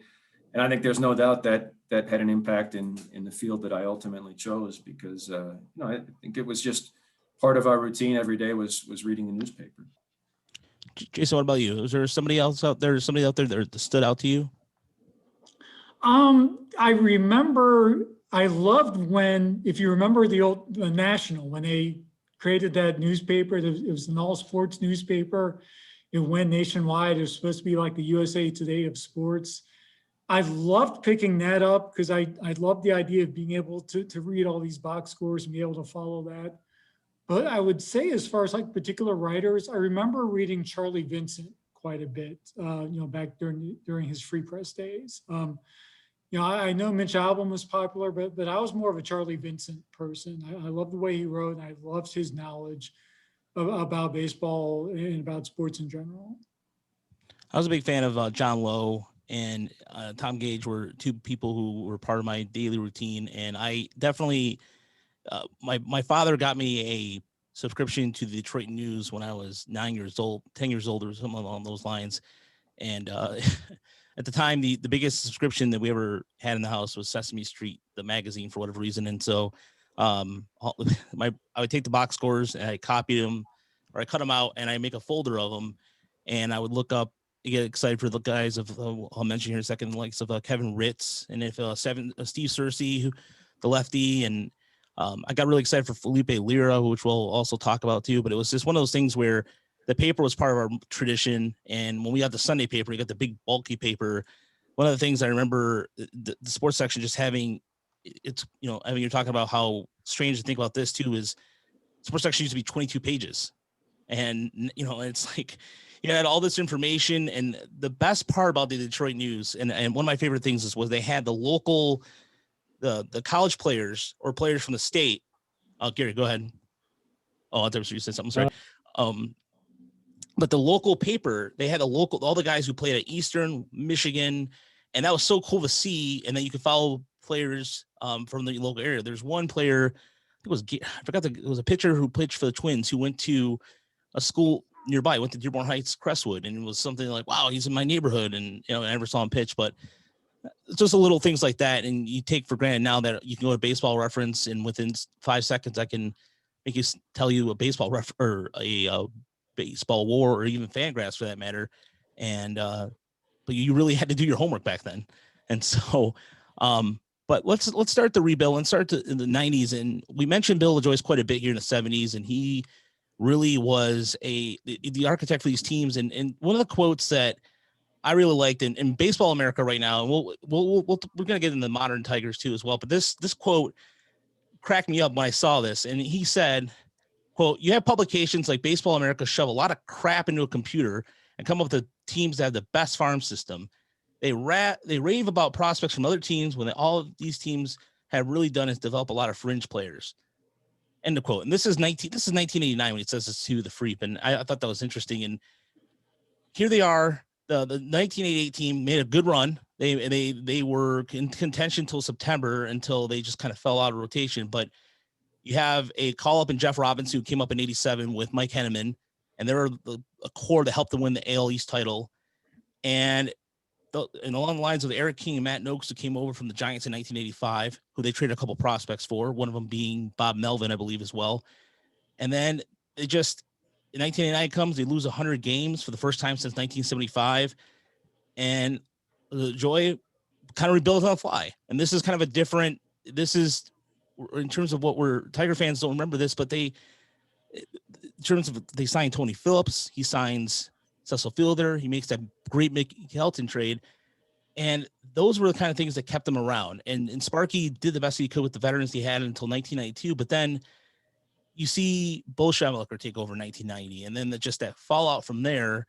And that resulted in kind of a state of flux for a while, where budgets were tight and what have you, until Mike Ilitch takes over the team in 1993. So we'll kind of pick it up right around there. If anybody has any questions between that 1989, 1994 stretch, let me know, but or let the panel know. We'll answer the questions. Randy Smith takes over in 1995, and he's got quite of a, I don't want to say a mess, but he does have quite a bit to inherit. He hires Buddy Bell to take over for Sparky Anderson. And I'll start with you, Jason. Buddy Bell was a different man. He comes over. He was one of the big name back then, being in terms of a manager candidates, and everything seems to be optimistic. The Tigers have, in terms of player development, they're starting to kind of. Randy Smith's like, you know what, we're going to buy computers, which sounded like, again, very weird to think that, but the Tigers were very behind in the times at that time, and so Randy Smith, in your perspective, inherits or gives them fresh, like a fresh perspective.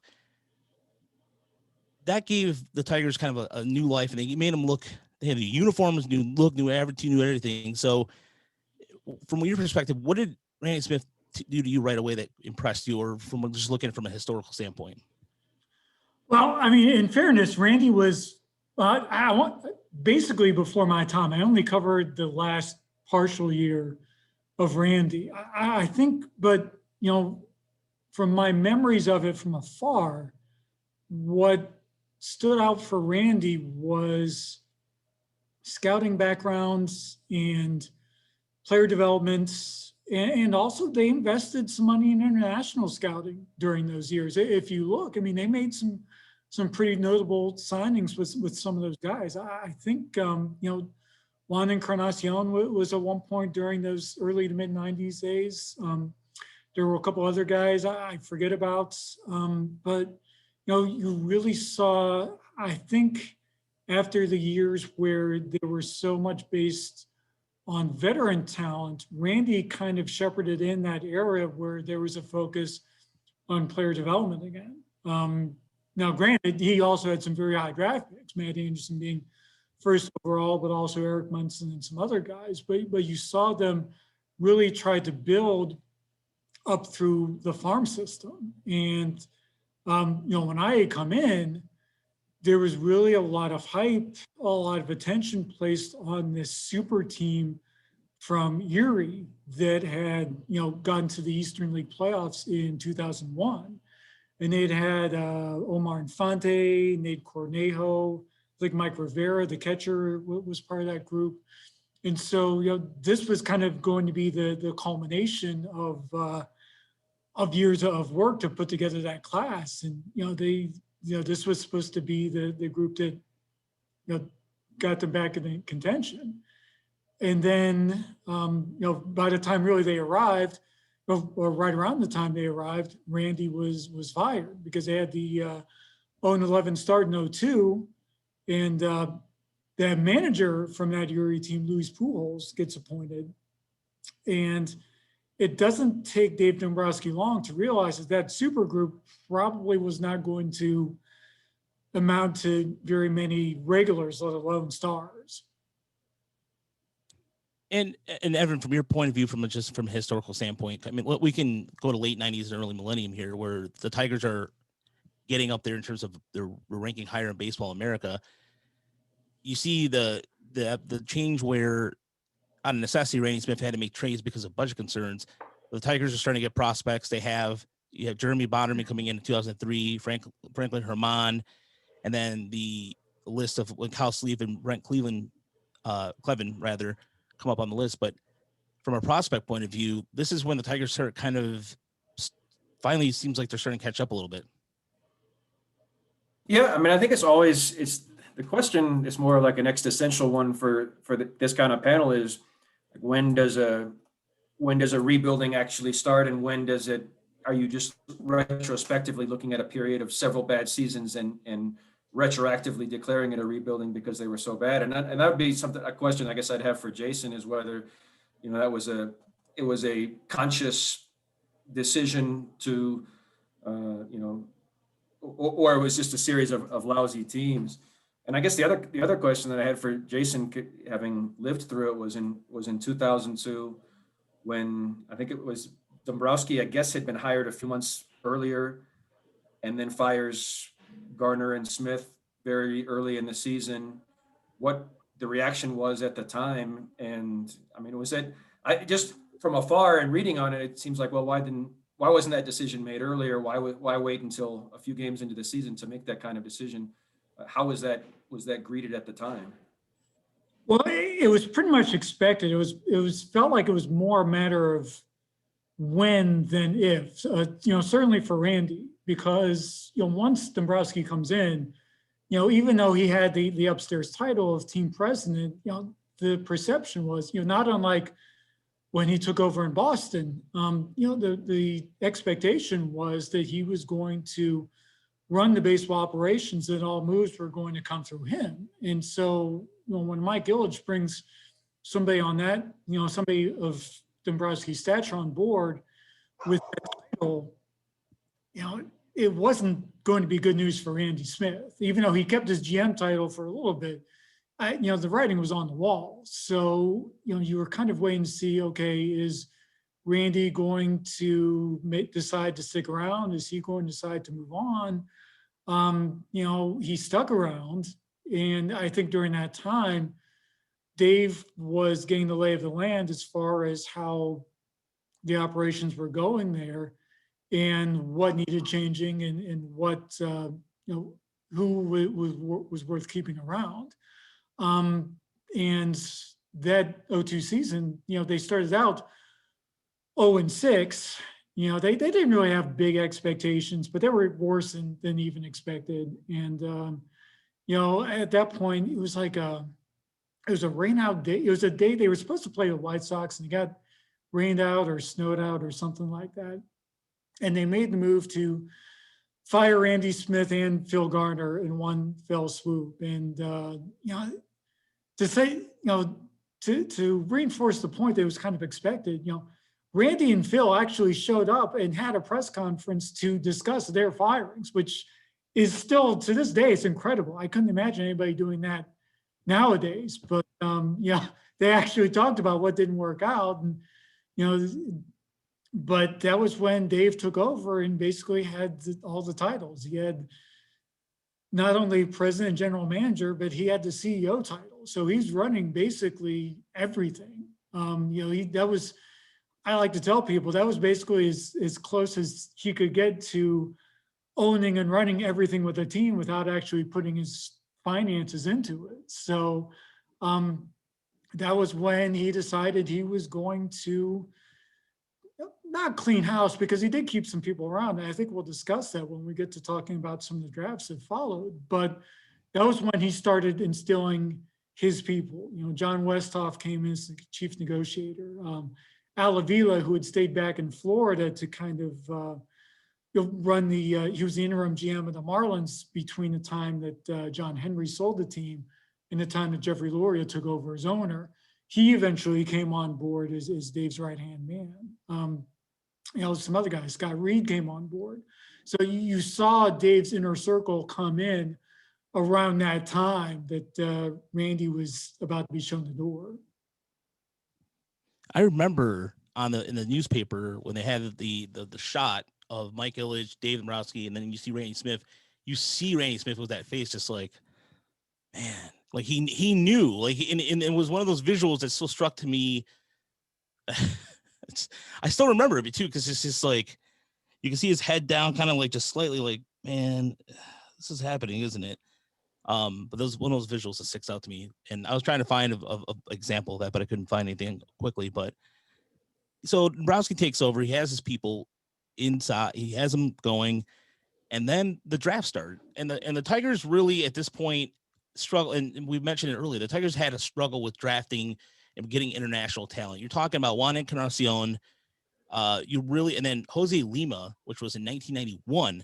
So now you see the likes of you see Omar Infante coming up. You see Ramon Santiago, and it's one of the drafts that I remember that really stood out to me that you got excited for. Was you talk about the Curtis Granderson draft, and you see a player finally that seemed like it wasn't a pitcher, because Randy Smith tried to build through the draft through the pitching, and it just seemed like it didn't work. But Curtis Granderson's a positional player, and he's a name that comes up. And Jason, I'll start with you about that. What was the hype, and what was the how soon when people were like, Jason or Curtis Granderson's going to be the real deal? Well, it's interesting because he wasn't a top pick, and I don't even know if you really consider him a top prospect. He was a third round pick.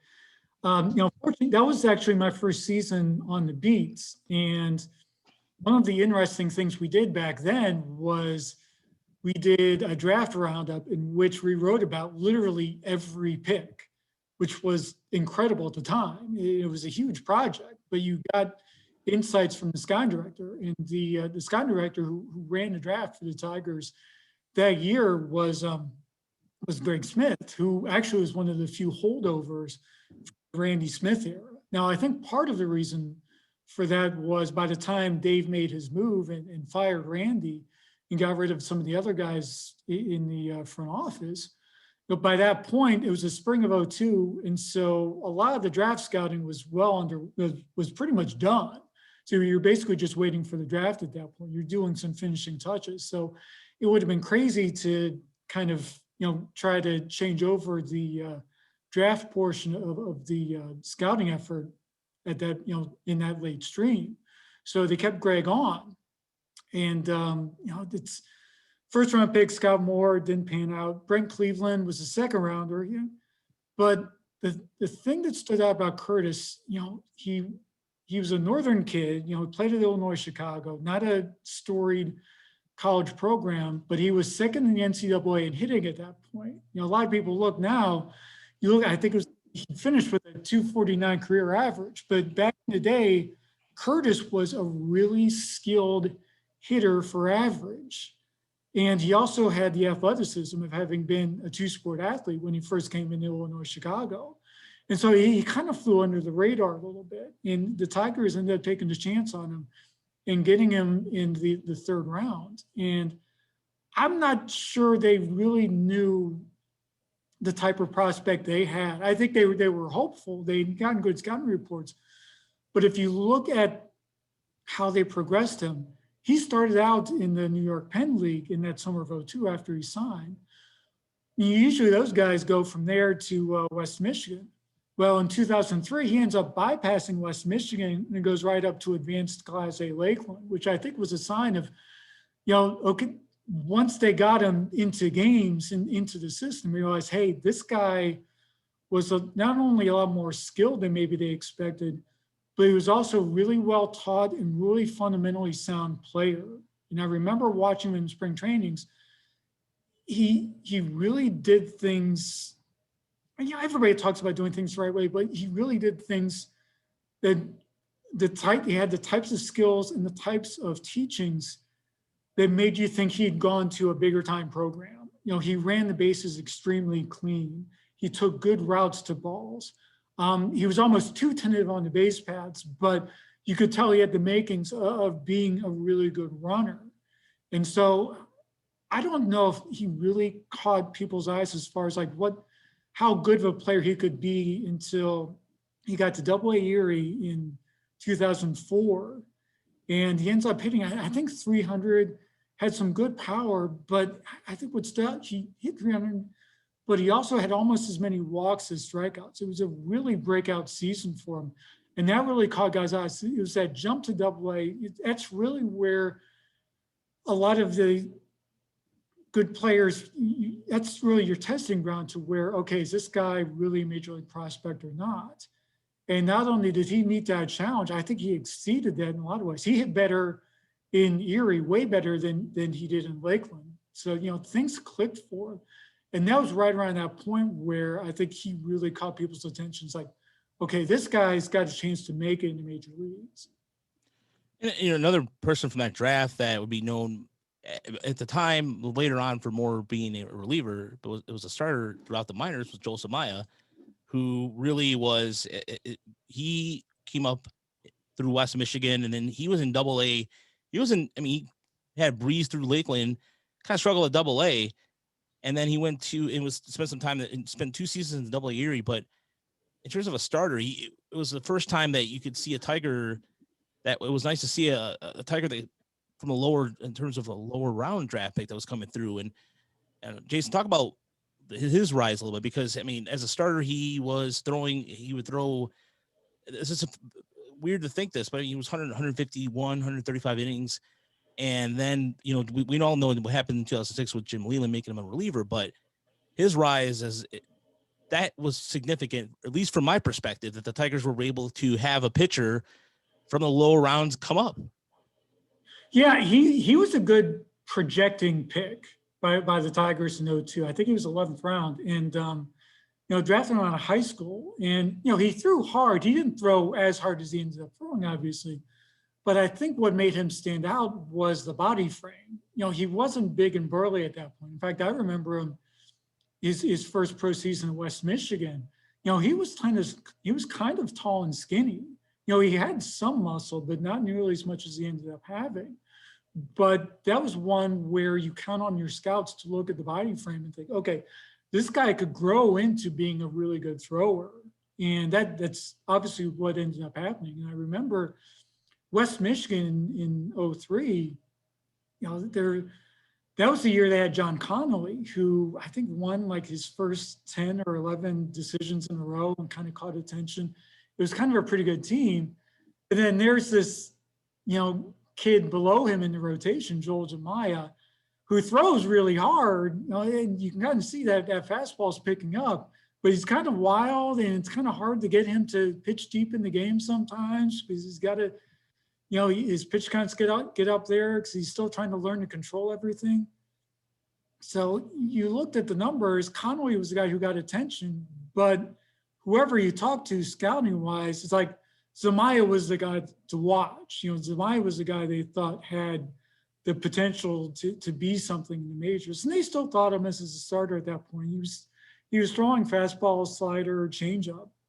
It wasn't really until until he got into the big league camp with Cleveland in 2006 that he was thought of as a reliever. Even his final minor league season in Toledo, he was starting. So, they thought, or they were hoping, that he could start, and that even if he didn't end up making it as a starter, that working him as a starter could force him to do the work on pitches that could help him down the road if he ended up converting to relief. Yeah, Connolly was 16-3 that season. He was the guy who, if you're going to look at quote unquote the box score, I mean, the one thing in the Midwestern League, which is still true to this day, is that it's a lot of, correct me if I'm wrong, Jason, but it's college pitchers against some really amateur hitters, and so those numbers look really good based off of, you can look at a box score and go, well, he's pitched 166 innings, got 104 strikeouts. You look at that, you go, okay, well, his strikeout stuff is not much, but the 16-3 record, everybody gets dazzled by, but it's the level of competition that's a big part of it. But then it's 2004, and you got the Tigers get a once in a lifetime generational talent in Justin Verlander, and this is to me, this is a game changer for Detroit, because this is the first time in terms of even outside of Morris and Petrie in 1976, the Tigers have somebody that's just going to be the foundation of the rotation. But here's a question for you: did everybody have that same feeling, the fuzzy feelings about that then? Yeah, they thought they had something there. The thing to remember back then was there was no hard slotting system for the draft.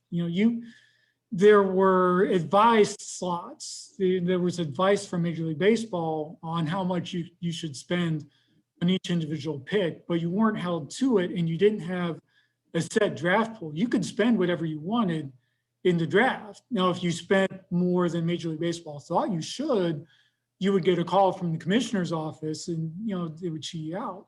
And I think one of the things that changed, particularly under Dombrowski, was that they spent aggressively in the draft. Everybody thinks of Dombrowski and Ilitch spending big on free agency. They took that aggressiveness into the draft. And in some ways, they did that before. They spent really particularly aggressively in free agency, and it paid dividends for them. And Verlander was really the first prime example of that, because the Tigers had the second pick. Verlander looked like he should be the top prospect, but there were concerns about how much he was going to command, and would he decide to go back to school, back to Old Dominion for his senior year. And the Padres ended up balking on it and ended up taking a high school shortstop named Matt Bush, who ended up making the big leagues later as a pitcher. He ended up being a reliever with the Rangers. And it was a stroke of fortune for the Tigers because Verlander basically fell in their laps. And, they were hoping it would happen. And then it was a dream come true for them. Greg Smith was still there at the time. He takes that pick. Now, it took a while to sign him, and it ended up taking well into the fall. They thought that there was a chance he might go back to school. And it ended up taking his father, who was a union negotiator, back in their home in Virginia. It took his father getting involved in saving negotiations to get a deal done. But he ended up getting a major league contract out of the draft, which was another difference between now and then. You could sign guys out of the draft to major league deals. There's no way you can do that now. But that was a way to kind of spread out the bonus and everything. And it put a timetable on getting him up to the major leagues, which, as it turned out, he even beat that timetable before he could even run out of minor league options. So it's, that was a coup for the Tigers. And that was really, considering they were coming off a 119 loss season, and even with all those losses, they didn't get the first overall pick. It was the first stroke of luck they'd gotten in quite a while. Yeah. It was Jason and Rogers. I was looking up the 2004 draft before doing this, and the fine line between getting a generational franchise changing talent and just a nice contributor and a guy that amounts to nothing. I mean, of the top 10 picks that year, it was basically Verlander. Verlander was the only franchise changer. Homer Bailey has had a nice career, but not going to move the needle very much. I mean, and there were a couple of busts in there too. So, I mean, sometimes you have to be in the right place at the right time, and there is a crapshoot nature to the draft. But Jason's right. To put it in a modern perspective, I think Verlander didn't pitch in 2004 and then dominated the minor leagues in 2005, got a cup of coffee in the big leagues in 2005, and then was obviously a part of the rotation on a World Series winning pennant winning team in 2006.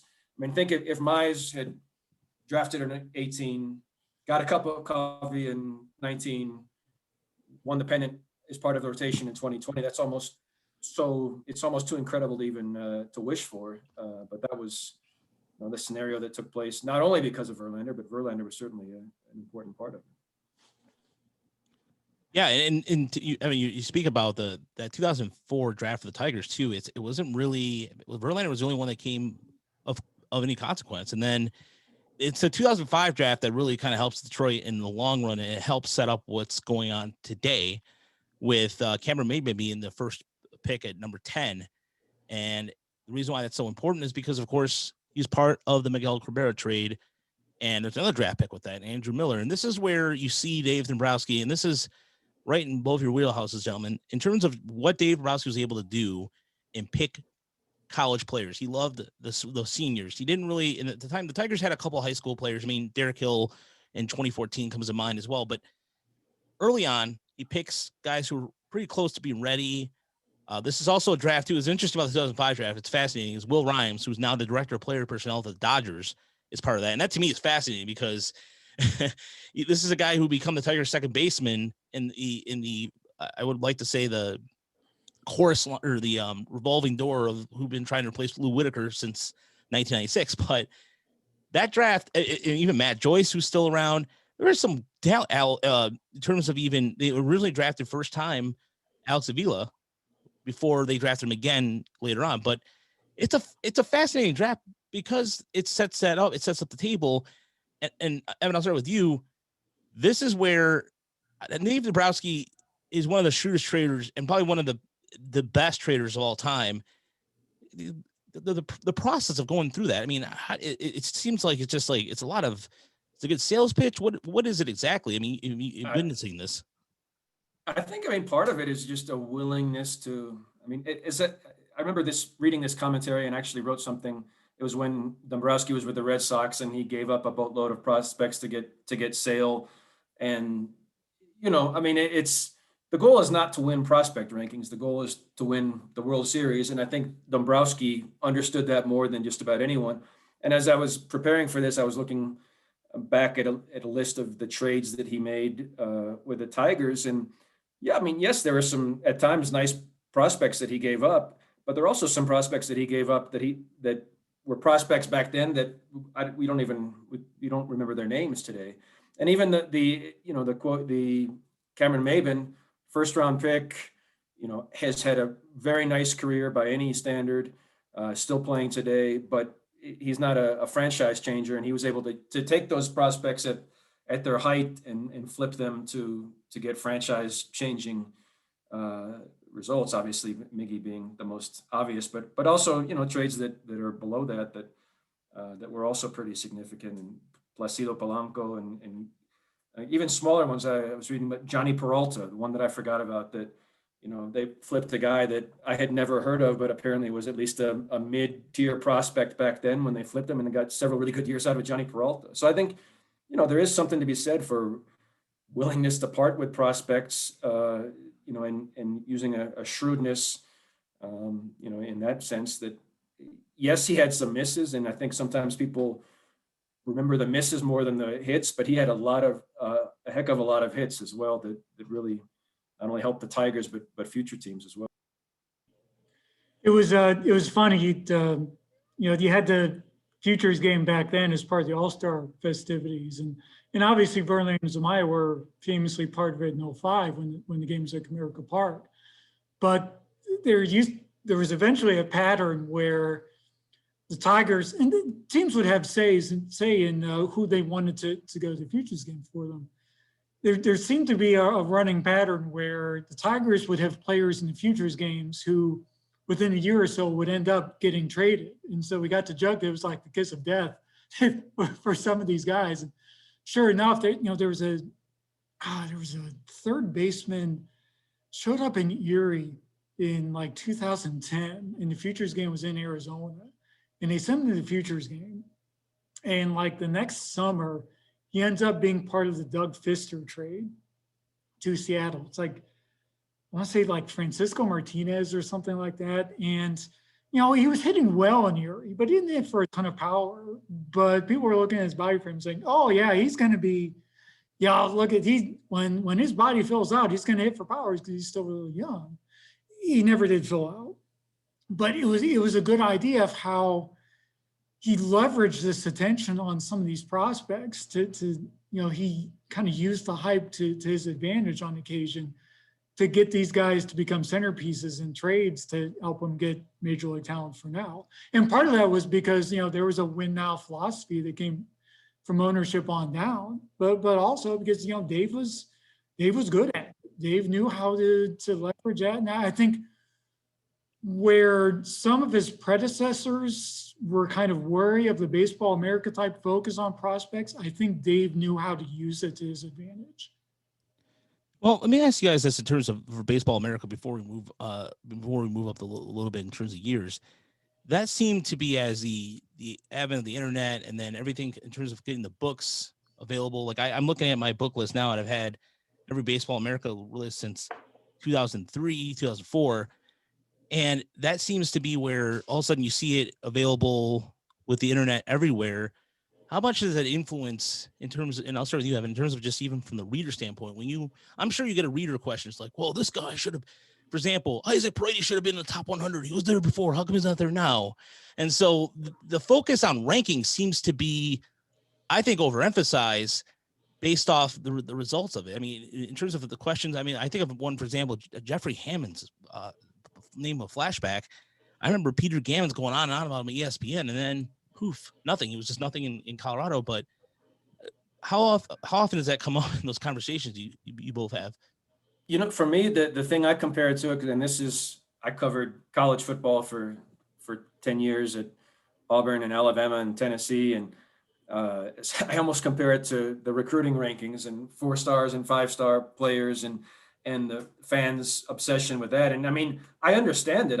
Especially when things are grim, either at the college level or the major league level, the natural tendency is to look at who's going to be coming next and to think positively about the future. And so I understand the interest in prospects, and I don't think there's anything wrong with it. But I think if I had to say anything, I would say the typical fan, and probably not anyone in this group, but the average fan has a very distorted reality of what success is. And I'll use an example because it's what comes into my head. When Drew Verhagen was released and went to sign in overseas, and someone was on my Twitter said, "Oh, what a horrible bust he's been." And I said, I think it was a 3rd or 4th round pick. He played parts of 5 years in the big leagues. If you look at the 20 picks before him and the 20 picks after him, I guarantee you he's probably has more major league service time, or just about as much major league service time as any of them. And I guess the point is that, if you're the realm of franchising, changing players is very, very small. Even the realm of players that become everyday regulars and at an above average level is relatively small. So in that sense, I think fans have a kind of a miscalculated view. If certainly the Mises, the Greens, and the Skugels, if they don't become regulars, it'll be a disappointment. But the other guys further down on the prospect list, if they just make it to the big leagues at all and contribute anything at all, I'm talking the guys that are in the number 20 slot in the Tigers prospect list, then they're exceeding expectations. And I don't think probably the average fan has that recognition all the time. I think what gets me sometimes are the international prospect rankings, because it's such a different field than the draft. And for scouting, it's so different for these guys. It's not like you're working off of a college grid or some sort of organized system. I think a lot of goals are to kind of find guys who might get overlooked there. And so a lot of these rankings involve guys who everybody knows about, but it goes against, and some teams will try to get those higher ranked guys, and then you'll see other organizations who are more trying to spend their money on trying to find guys who might have been overlooked. And on the international front, it's not hard to find those guys. It's not as easy as it used to be, because teams scour areas of the country better than ever. And also you now have situations where there are more prospect showcases in centralized places like the Dominican Republic. So even if you're scouting Venezuela and you feel like you have an edge there, those guys in a lot of cases end up doing showcases in the Dominican. But that said, you're still looking at Eugenio Suarez was not a high prospect. He was not a ranked prospect coming out. Willie Adames was, he was pretty well respected, but I don't think anybody expected him to be the type of player that he ended up becoming. Those are the guys that, the success stories in scouting circles are the guys you signed for like $50,000 bonuses or $100,000 who end up becoming like regular major leaguers. A guy that comes to mind too is Gregory Soto, who signed very low amount, and Evan, you did a really good article about some of those low value international signings. And you look at, for example, I think of the Yankees right now. The Yankees have spent a lot of money, and some of the big names have flamed out. Meanwhile, some of the smaller guys like Esteban Florian, there's some other prospects that come in mind that were signed for smaller amounts and have been able to contribute. So even the Braves, for example, the whole scandal with them spending that much money, some of those players didn't. And I think Ronald Acuna, same thing. There was a relatively unknown, but it strikes me that to me is real scouting. We talk about Ramon Pena, the famed scout for the Tigers, who found an Omar Infante. He also Bobby Higginson, which sounds think about that, but he also had a role in getting Willie Castro. And one of the first players, or one of the first people Willie Castro did when he got called up was Tank Ropena. Those scouts have a lot of work to do, taking a kid that, and you guys both see this, he looks like a beanpole. And then, you see for example, I remember talking to Anthony Castro, who was at West Michigan. He was skinny. It was just like, he was coming off arm surgery, Tommy John.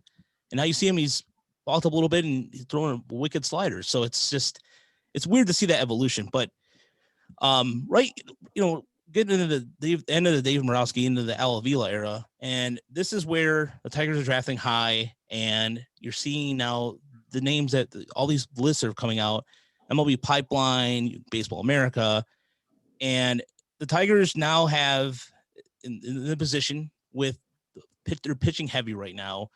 In terms of prospects, is there an emphasis in terms of from a team build rebuild standpoint? I'll start with you, Evan. In terms of like a pressure standpoint, all these pitchers are great, but then you look down, you see the Brian Packards in the world, all those the players that I think that will eventually get some more hype to them. But my question to you is, the Tiger and to you, Jason, as well. When the model of success is when you see those players in the lower rounds come to fruition and become at least 2 WAR players. Is that where, I mean, that's the next evolution, right? And that's what makes it rebuild in Europe. Also, here's the other question too. When did the rebuild start? Because there's always this debate. Well, it started in 2016. Well, it started in 2017. But in your definition, when did the rebuild start currently?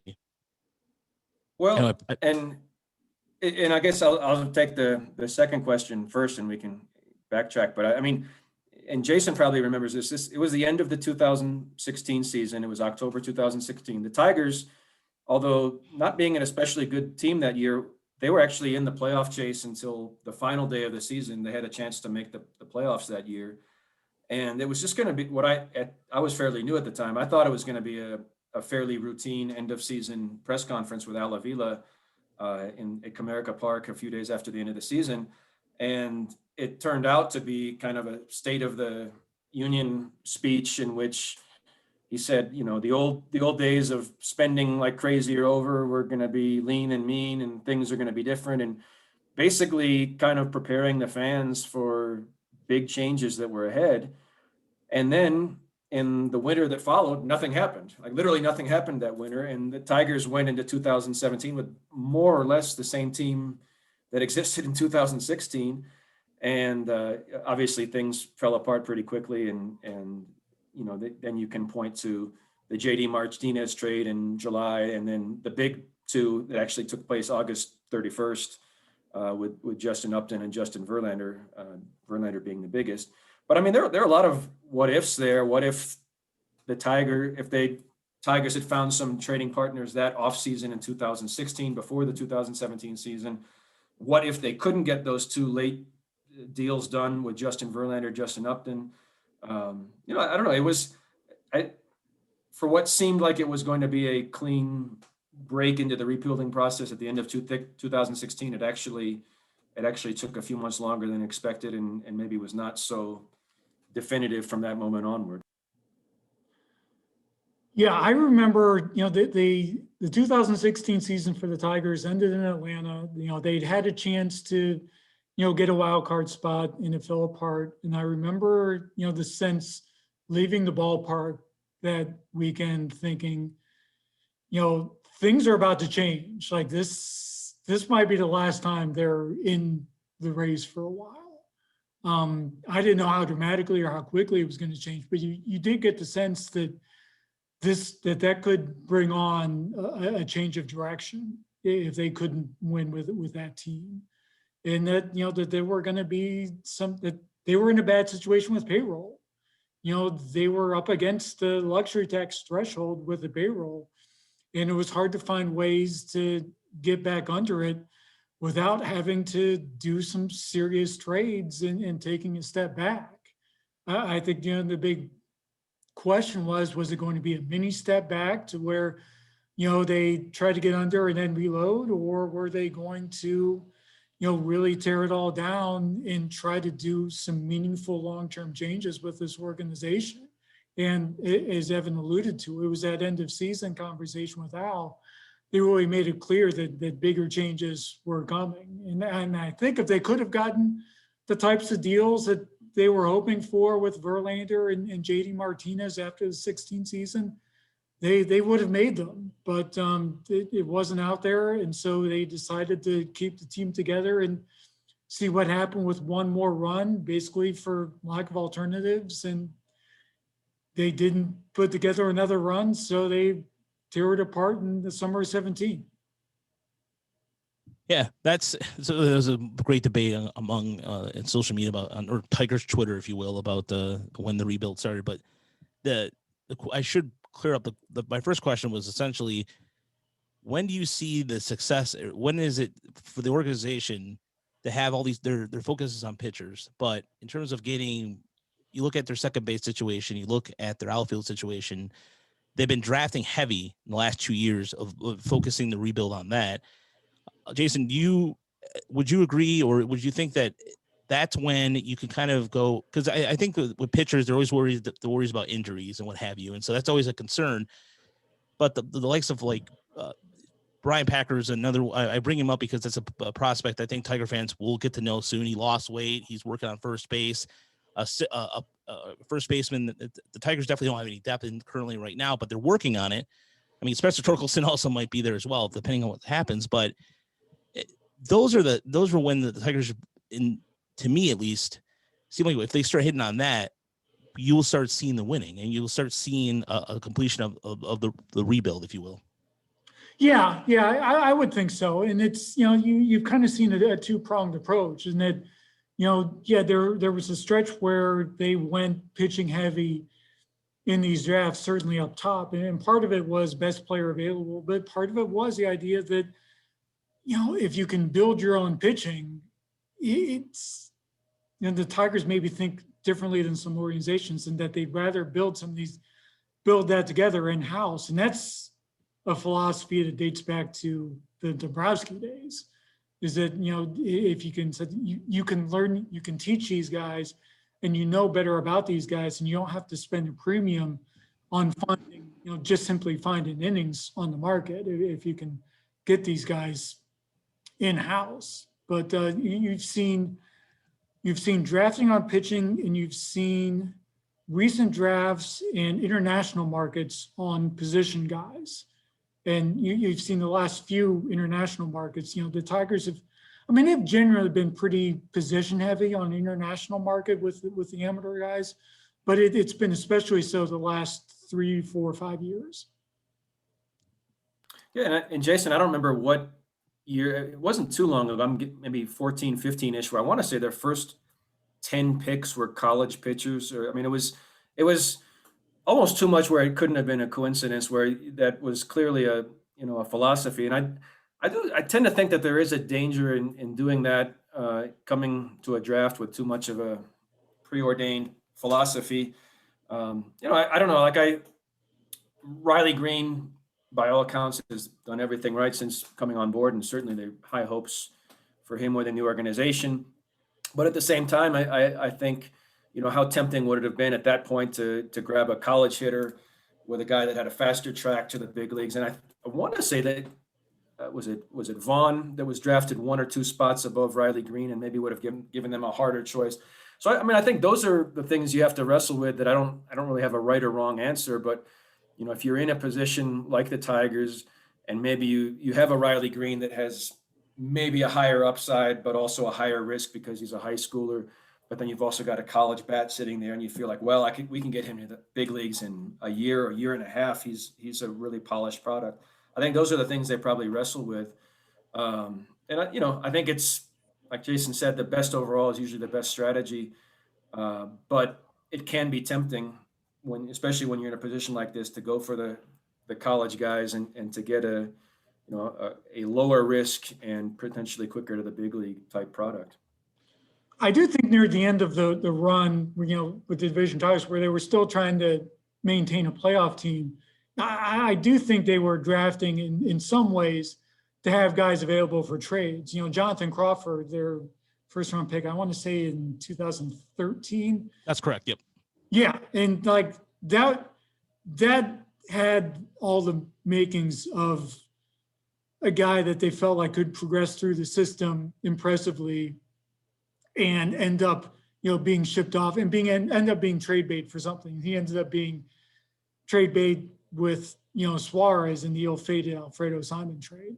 So it's, and so they do, in some drafts they were doing that. In other drafts too, it feels like every few years the Tigers try to end up going on a run where they take some college arms, believing that they can convert them into relievers to kind of stock up their bullpen.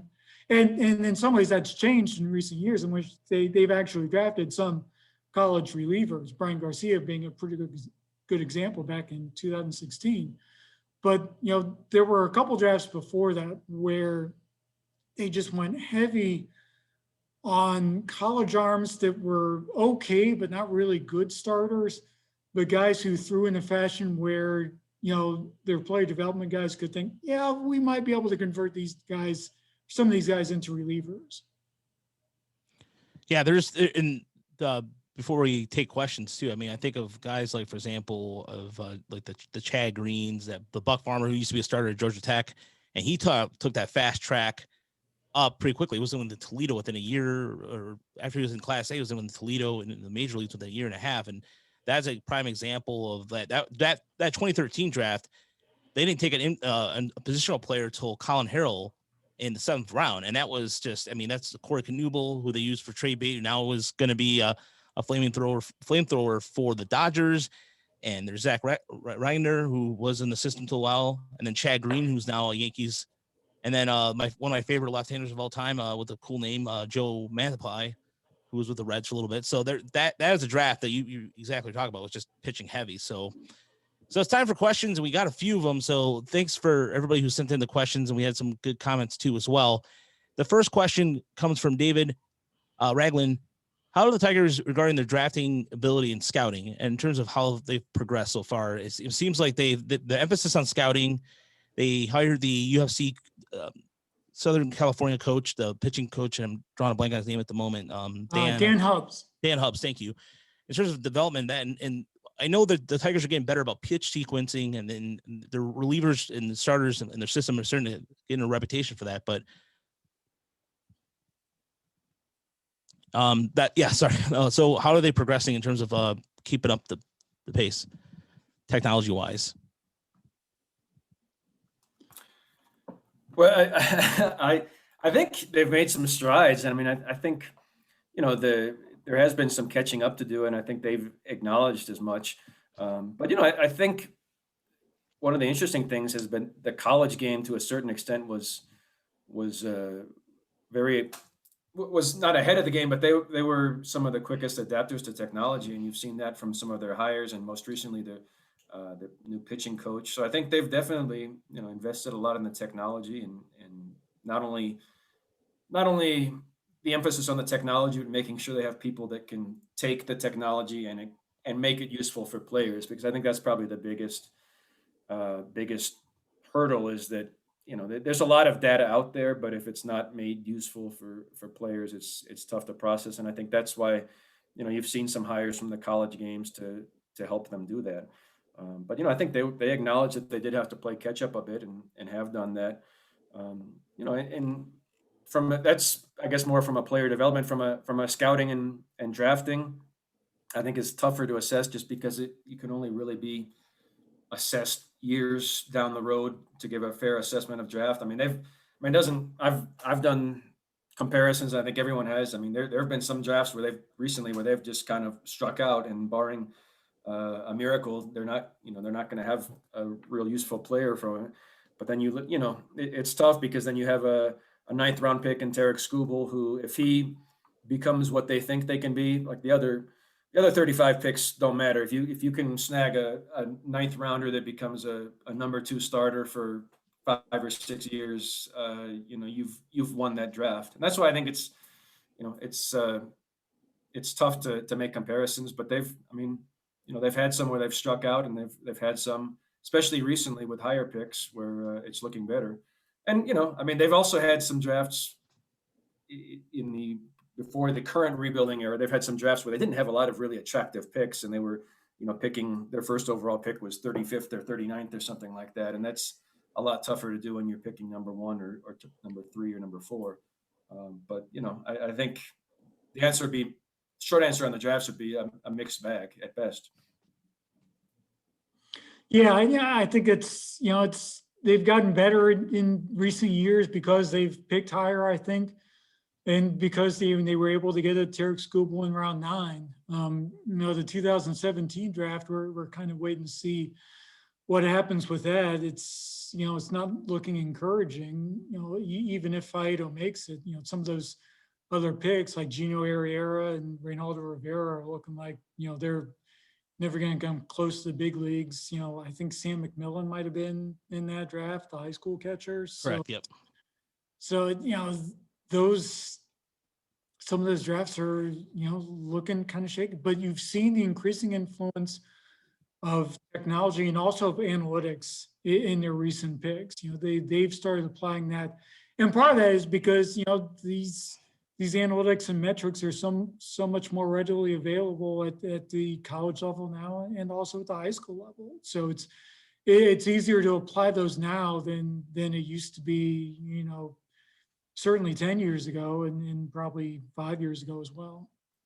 And I'll just jump in because I think we talked to Tom Moore, the Tigers international guy, a couple months ago, and I thought he said something that was really interesting and relevant to this from the international perspective, is that he thinks that going forward, there will be fewer quote unquote diamonds in the rough or players that get overlooked, just because it's with the technology now, it's so easy to say, okay, this kid is only 15 years old, but here's the data we have on him. Here's the data we have on 10,000 other 15-year-olds that we've put through the same ringer.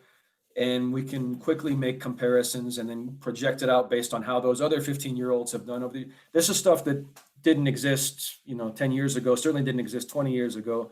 And because of that, he is of the opinion that there'll probably be fewer of those guys that fall through the cracks and, sign for virtually nothing and end up being stars. Obviously, they're still going to be late developers. There's still going to be guys, like he said, that maybe switch to pitcher later in career. There's still going to be quirks. But as far as just swinging and missing on guys and 29 teams just whiffing on the prospects, he thinks that's going to be a lot less likely to happen just because of the degree of technology and the kind of comparisons they can make now. And I think that probably applies up and down the player evaluation ladder from international to high school to college as well. All right. We got two more questions. The first question is, are the Tigers, in terms of top ranks, in terms of analytics, are they the top of the pack, middle of the pack, or sole or third? And then the second question is your prediction for the season when the Tigers will actually contend as opposed to trying to contend.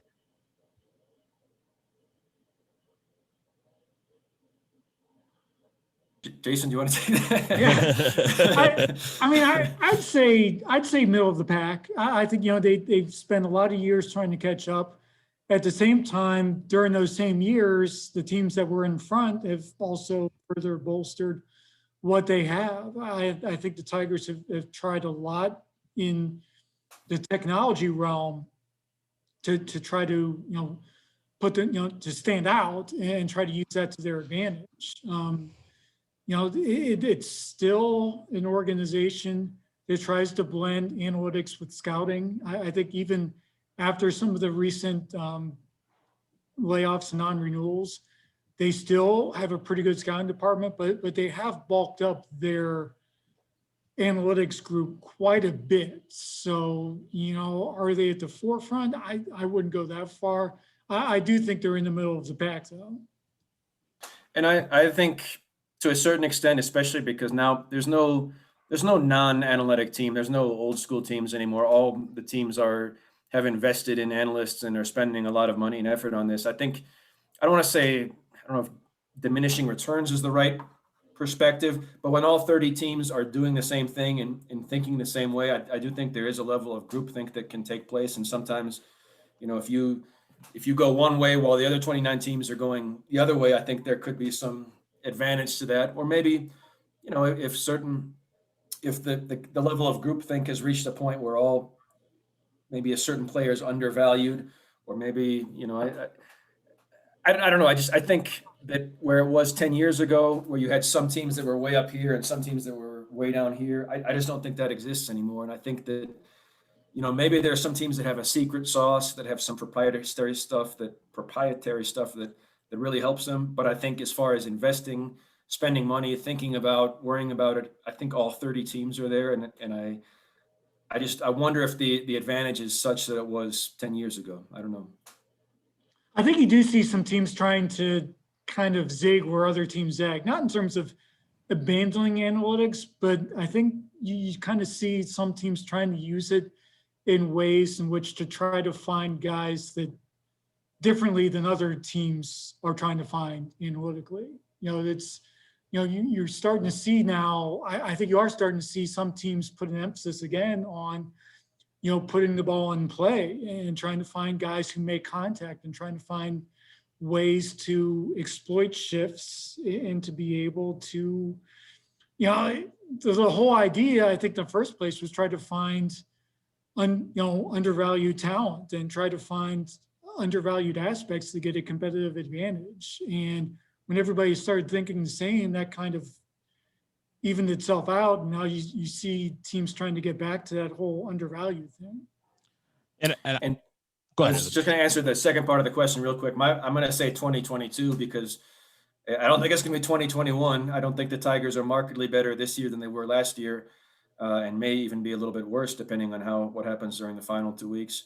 But I'm going to say 2022 because I don't think there's any other choice. I think, it's this process has reached the finish line, and it's time to go for broke or try someone else. Like I think it's getting to be go time, and you have the excuse of the pandemic for not spending this year. You have various factors for not spending this year. The excuses, especially if there are fans back in the stands, they run out next year. And I think you need to, next year is kind of the put up or shut up year. And I don't think, there may be somebody else in charge of the process if it doesn't happen next year. So that's why I'm going with 2022 is the date to get back into contention. Yeah, I'm gonna say either 2022 or 2023, depending on what they do here to add some starting pitching rotation. Like I'm a big fan of Tajon Walker. I think he'd be a good multi-year signing. And you're talking, and Jason, just to go back to you real quick before we wrap it up, you talk about a process to how the Tigers are drafting. I look at the 2016 Indians draft, for example, for your hometown team, Evan. This is a team that had in the same draft Shane Beaver, Aaron Cavell, and Zach Plesac, all one draft. And it was the development of how to set them developed for success in terms of pitching sequencing, what have you. And these guys are not, they didn't spend a lot of money on those. Comparatively speaking to the Will Brenton and Nolan Jones, 3 starters in one draft. That's impressive. And that's all because, and the Tigers are doing this now, they're setting a mindset of how to develop their pitchers. And you guys got some great quotes about Tarek Skubal, and even with Matt Manning now rechanging his windup a little bit and developing a better grip on his curveball. Those are the kind of things that, to me, are new to me. Hearing that, going, wow, they're really looking at that and going, well, how can we make this better? And seeing the changes in that. And even Matt Manning talked about that the other day about, kind of changing his arm angle a little bit or arm slot to try to, do some different things there. There's definitely an influence. We didn't really get a chance to see much of Dan Hubbs' impact last year because there was no minor league season. I'm hoping this year we start seeing, a bigger impact. And it might not necessarily be on those guys at the top, Mize and Skubal and those guys.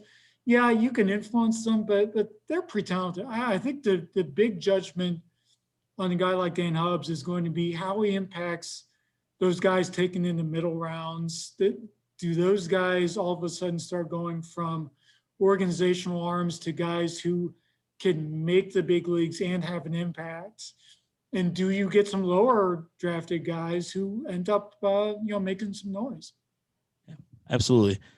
So, thanks again for all the questions and comments. So this was really good feedback and what have you. And so I really appreciate it. So we have a trivia quiz and some answers. So Gary, I have the questions pulled up here. Oh, you want us to answer them verbally now? Yeah, we can do that. We have 7 minutes, and I actually cut us at 10:30 or 1:30, excuse me. Okay. And they said we didn't have to be off for another 5 or 10. We can go for 10 here. Okay, perfect. All right. So I'll go ahead and start with the actually let's start with the 70s rebuild question. So question number 1, what famous Tiger executive took over as scouting director in 1974, the first year of the Tigers' 70s rebuild? I already answered that one during the panel. Yes, you did. In 1975, the Tigers saw the Detroit debuted of 4 exciting young outfielders, one of whom would go on to lead the American League in home runs 3 years after the Tigers dumped him in a terrible trade. And I think you also answered this as well. Who Oh, was no, he? we didn't talk about Ogilvy, did we? Oh, no, we didn't. No, No. you're right. No, yeah, No. he was. Yeah, it was one of those trades that they really didn't have any patience on. He was a big part of that '82 Baltimore Brewers team. Well, I think the thing that was fascinating about that to me was they had LaFleur, who was a star, and they had Danny Meyer and Leon Roberts, who they grossly overrated, and they dumped Ogilvy. I'm not sure why. It'd be interesting if Chuck and Larry were still with us. I think part of it was he didn't think he had a position. Yeah, and also they thought his personality was a little strange. He was kind of a newer thinker, and I don't know, it didn't rub off well apparently. Yeah, the Tigers didn't like people who thought back then. So let's see. There's you know what? Let's go to the '90s question. I did. In what year did the Tigers pitching staff post one of the highest ERAs in the American League history? That would be. So see if anybody has an answer for that. Well, I get that. Who are the? There, we go. David. Thank you. Let's say 1996. That was one of the worst staffs of all-time worst staffs.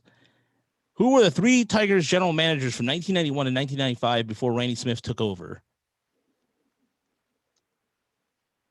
This is one of my favorite questions too. What free agent posted a 25.3 Baseball Reference WAR in 5 seasons in the Tigers uniform between 1990 and 1994, which actually would make him one of the best free agent signings in Tigers history? Anybody on that? Thank you, Mitch. Yep, that'd be Tony Phillips. In terms of baseball WAR, he is the best Tiger free agent signing of all time. I actually think he's a little better than Darrell Evans. Who was the second baseman that took over when Lou Whitaker retired in 1996 for 1 season? And here's a hint. He came from the Reds at the end of 1995 as part of a midseason deal that sent David Wells to Cincinnati. I came back from Spain and found out that David Wells got traded, and I was pissed. Mark Lewis. All right. Sebastian, thank you and Mark as well. Thank you for that. And we got some the MLB announcement on the status of the Negro Leagues. Which Tigers player was the last player from the Negro Leagues to make his major league debut? This is something that Jim and Larry would remember because he was actually a favorite. Is Ike Brown. Ike Brown wasn't a great player. He was a utility player, but he was sort of a fan favorite, and he was the last guy to let's see, people are mailing in the answer or on the chat room. The last guy from the Negro Leagues that makes a major league debut. He played right at the back end of the Negro American League in around 1960, when it probably wasn't even Class A ball. It really wasn't even a league then. They were mostly barnstorming, just using the Negro American League name as a marketing thing. All right. Which is the only Detroit Negro League team to have finished first place?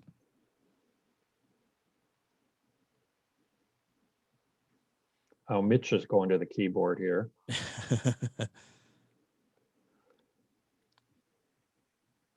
Who was the last former? Okay, I'm gonna give the answer to that.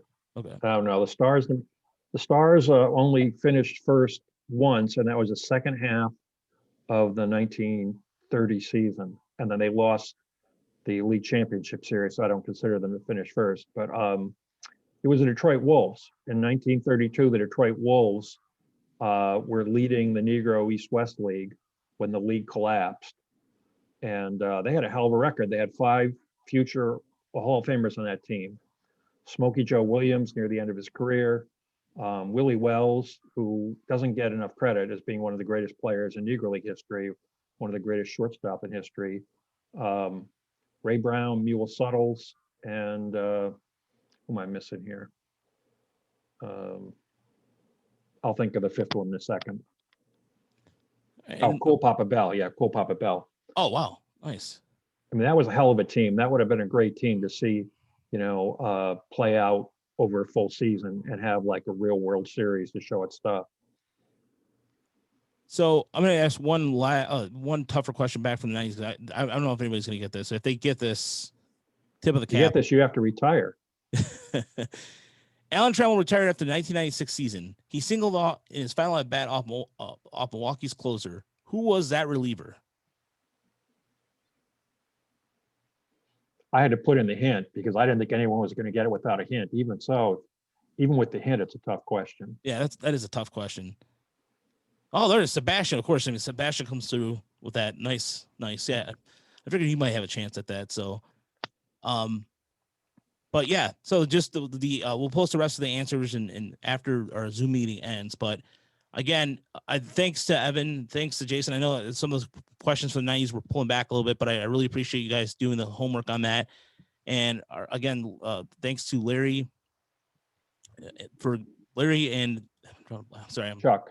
Larry and Chuck for also participating today. Gary, thank you again for helping facilitate this and getting this going. And thanks for everybody who participated with the questions, the comments. And if you want to stick around at 2:00, the SABR National's going to have Bob Costas on. So I'm sure there might be some Costas After Dark references for anybody who watched that show, which by the way was not bad. But again, thanks for everybody. Let me, I ahead, Gary. appreciate it. You did a great job as MC. Let me have a couple of seconds here. Oh, yeah, I absolutely. also want to thank Evan and Jason. This was a great panel discussion, although sort of wandered away from the 1990s, but it was really good to hear you guys talk about the current club.